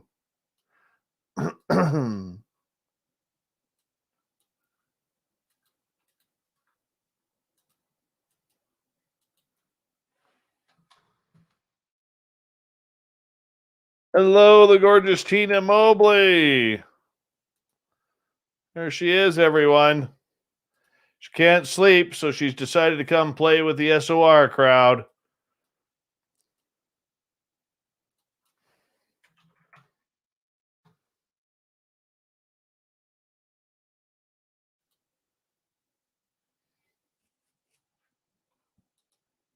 I think Jenster here needs is looking for any reason to go to Vegas. And when was Grandma Rose's birthday? Last year we called her on her birthday. How come I didn't get that opportunity this year, Fapster? You blew it, man. I like calling Grandma Rose on her birthday.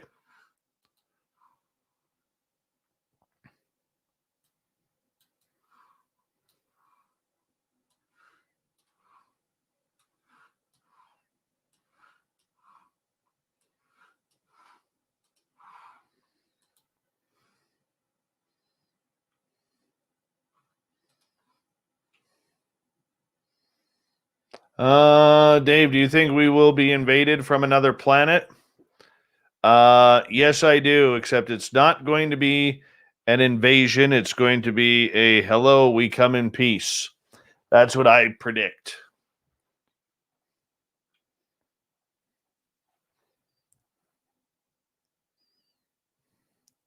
Well, apparently Vin's going to be sharing a room with Grandma Rose. PBR is going to show up. PBR is just going to sit there at the bar, cigarette in one hand, a nice vodka spritz in the other. He's going to be, Dave, come over here. Let me tell you, Dave, you're a jerk. Your show sucks. You're in denial. And who the hell listens to a Canadian anyways? I can see it right now. That's going to be my conversation with PBR in Vegas. Data Derivations, how are you? Welcome to our chat room. Never underestimate line drawings of simple shapes and forms regards information holding capacity. One university submission later and a calculator's failure to cope with the available combinations. Cool. Christopher Campbell from Baton Rouge. How you doing, man? Nice to have you in our chat room. Thank you for coming.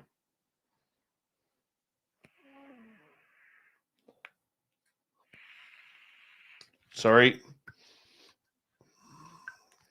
Vicks inhaler. It's the greatest thing ever.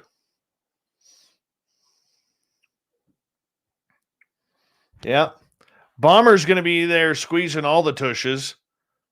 Yes, I went there, Bomber. You're going to be squeezing everybody's tush because you're Canadian that way.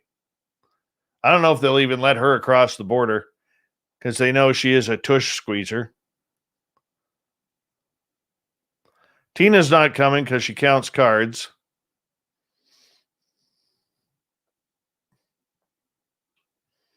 You notice PBR has, he's vaping now. Okay.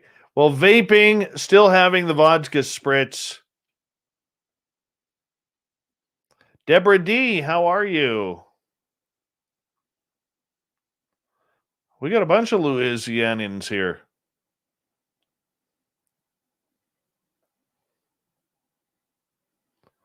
Dave, I'll just be listening. About 20-minute drive in this will be 35. Okay.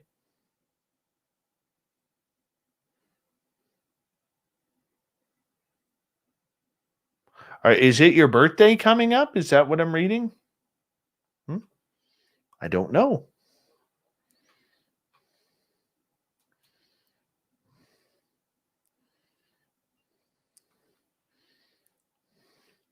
See?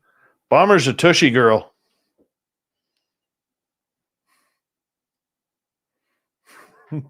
Oh, yeah.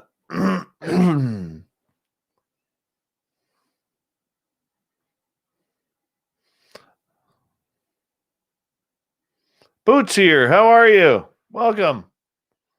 Murray's going to come to Vegas. He's coming to party.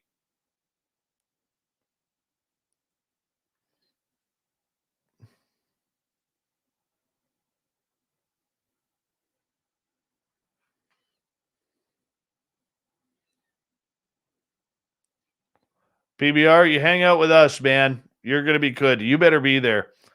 I'm going to start taking names on who's coming. I really am. Hopefully my hair will be long enough for then.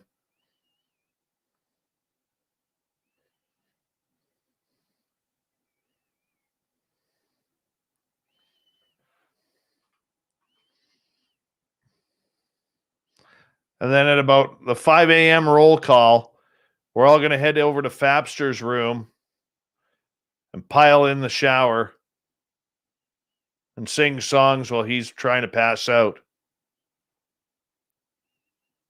Vin is leading the way.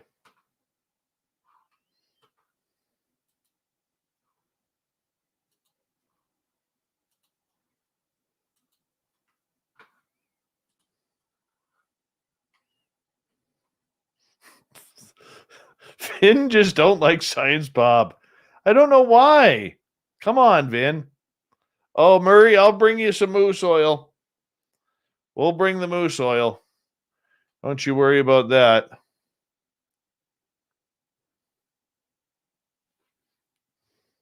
Good night, the Michael Leger.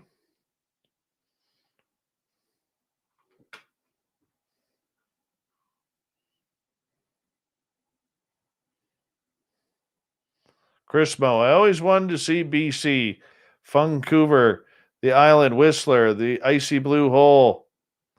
Vancouver's not that fun. DJ Swisher from Houston, Texas. Have a good night. Thanks for tuning in.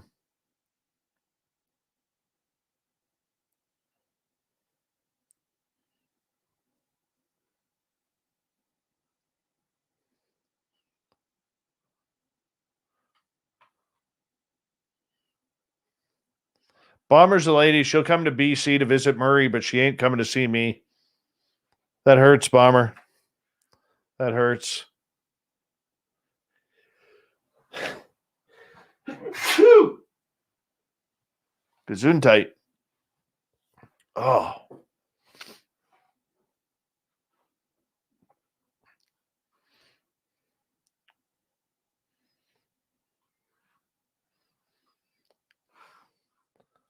Oh, Fab. I used to date a chick from Winnipeg. What size were her wings? Because mosquitoes are huge there.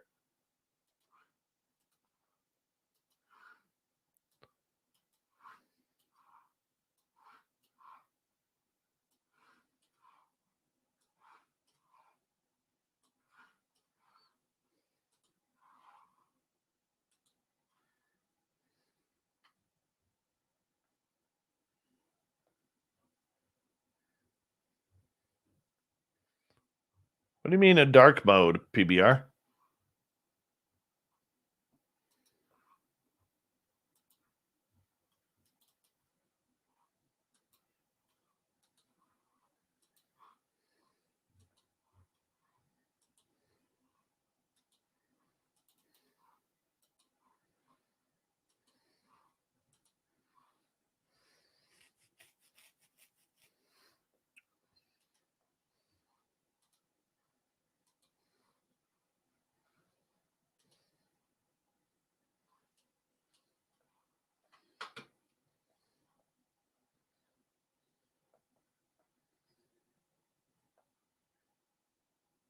Just remember, Fab, after 3 a.m., Vin isn't ugly. Look at my lips. They're so crooked. Oh, I hate that. Hate that. No, the Headless Valley is in the Northwest Territories. Nahanni Valley.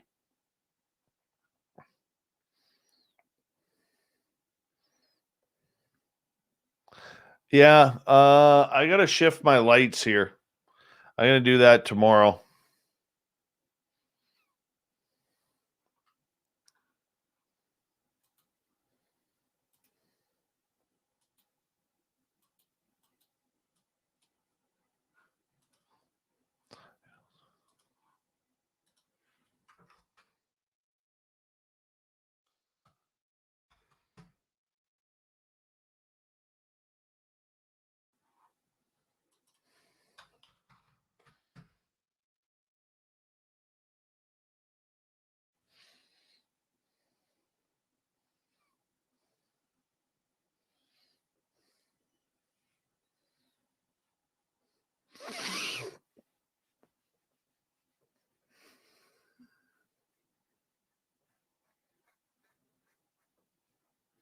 Vinster and I are partying all night long.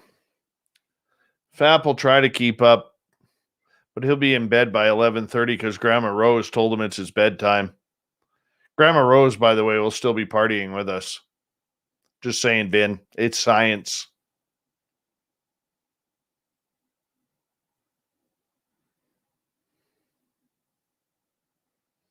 Truth.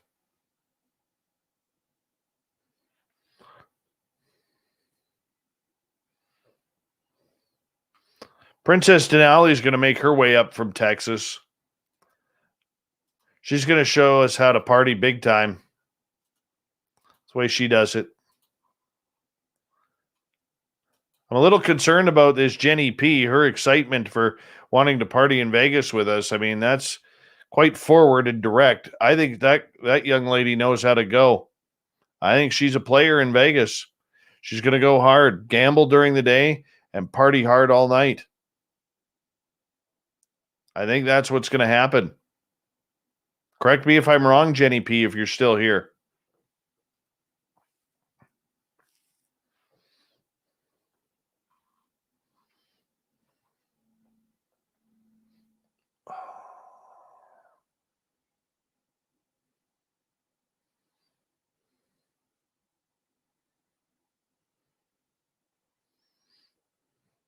Vin, Fabster, what's it going to be like when Grandma Rose scolds you in the middle of the bar in the lounge or wherever we are for being up too late? Oh, there's the confirmation from Jenny. Not totally wrong. Jennifer P., not totally wrong.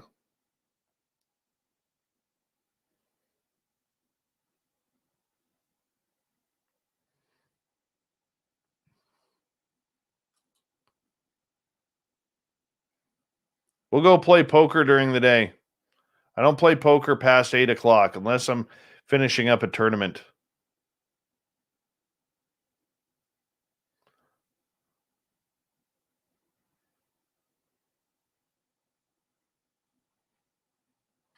Who are you bringing with you, Jen? Who are you bringing with you? Let us know. Or is it a solo trip? Come hang out with a bunch of strangers who wave Canadian flags at FAP, who has a head this big.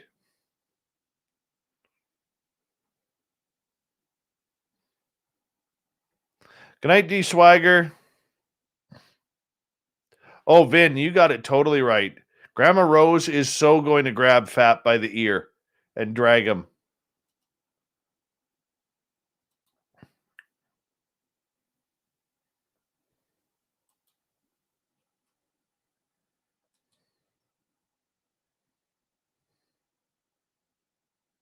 Yeah, Princess Denali's coming to party. She's going to show us how it's done.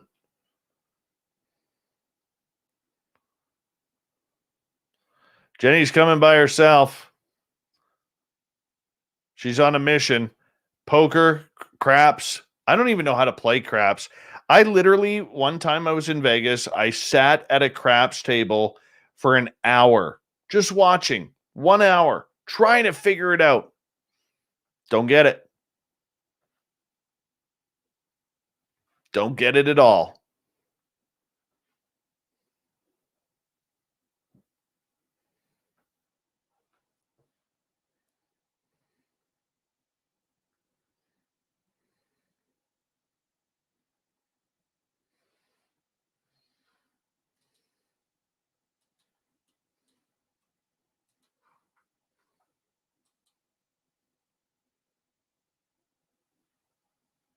By the way, for those who don't know, I did lose. I will be there with beer and my razor. Oh, race fan. Race fan, let's go for a ride, dude. I'll bring my Arctic cat. Let's go for a ride. Okay, Jenny. By the way, anybody who I was friends with on Facebook and you haven't heard, I got my profile was taken down by Facebook. I have no idea why. Apparently, my profile in Spaced Out Radio did not meet community standards, from what I am told. I don't know what that means because I didn't put anything political up, or I don't do real bad conspiracy theories or anything like that. But if we were friends, or if you want to be friends, now's a good time to add me, because I really don't have any friends on Facebook right now. It's sad. It's very sad. And yeah, just got shut down, man. Yeah, without a process to appeal. Yeah, without a process to appeal. That's the one I don't understand. But anyways, if you're not following me on Facebook, if you're not following us on Instagram, my personal one is at Dave Scott SOR on Twitter and Facebook, and on Instagram. No, hold on, I'm going way too fast. I'm tired. At Dave Scott SOR is my personal Twitter and my personal Instagram. At Spaced Out Radio for the show on Twitter, at Spaced Out Radio Show on Instagram. So make sure you give them a follow. Hint, hint. And I have a MeWe account, which I never check. Thank you for the reminder there, Princess Denali. That's why you're a good wrench.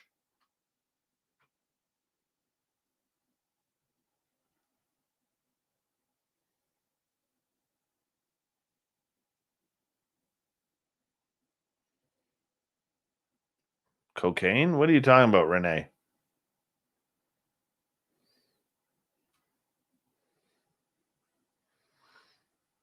If you're here for me, Ange, can you please send over some Taco Bell?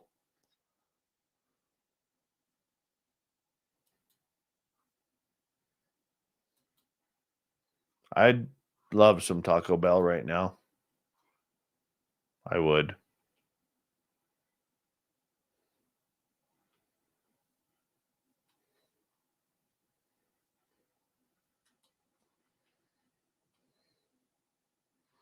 I'm not going to lie. I would love a Taco Bell taco right now.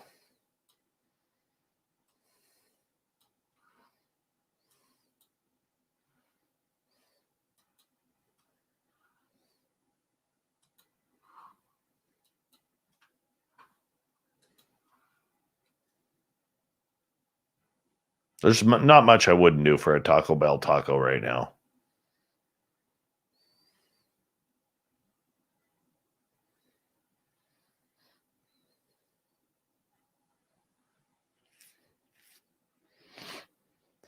Well, being a media outlet, Jennifer, they kind of have to.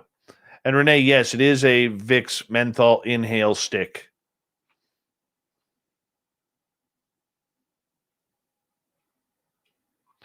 Vinny's the kind of guy, ladies, just so you know, he still wears runners that have Velcro straps on them.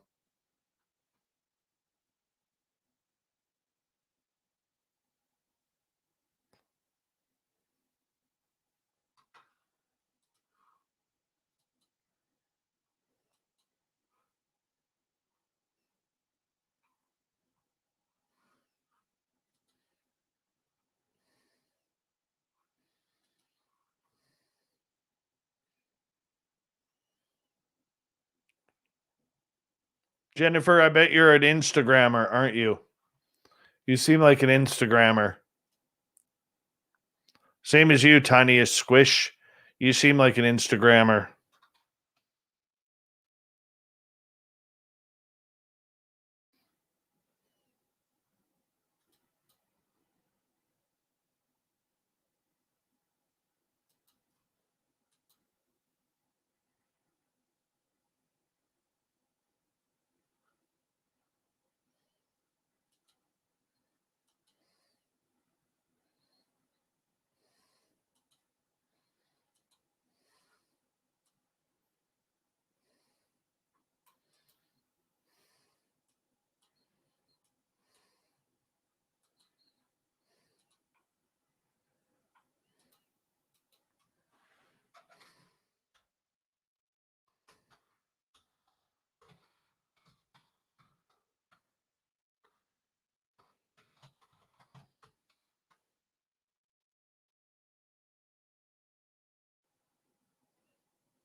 Jennifer P. has no social media accounts.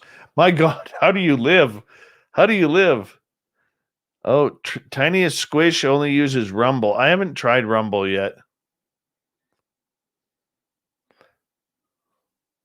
I would love to delete. I really would, but the big thing is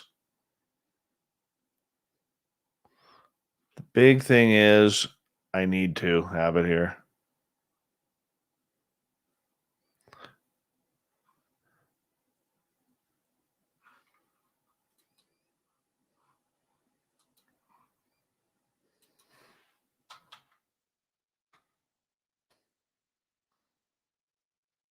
All right.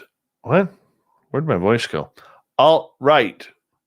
Time for us to wrap this thing up, people. Wrap it up. Why? Because it's just that time. It is totally that time. And it is time for me to go to bed. I'm tired. I'm not going to lie. I'm tired and I got a lot of work to do and I got to find something to eat before I go. Should I go apple or banana before bed? Or an orange? Apple, orange, or banana?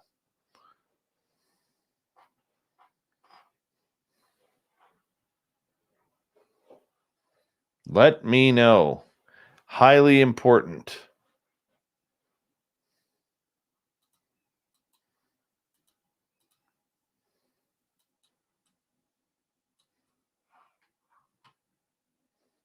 Yes, you do, Fast Hemi. You got a beautiful voice.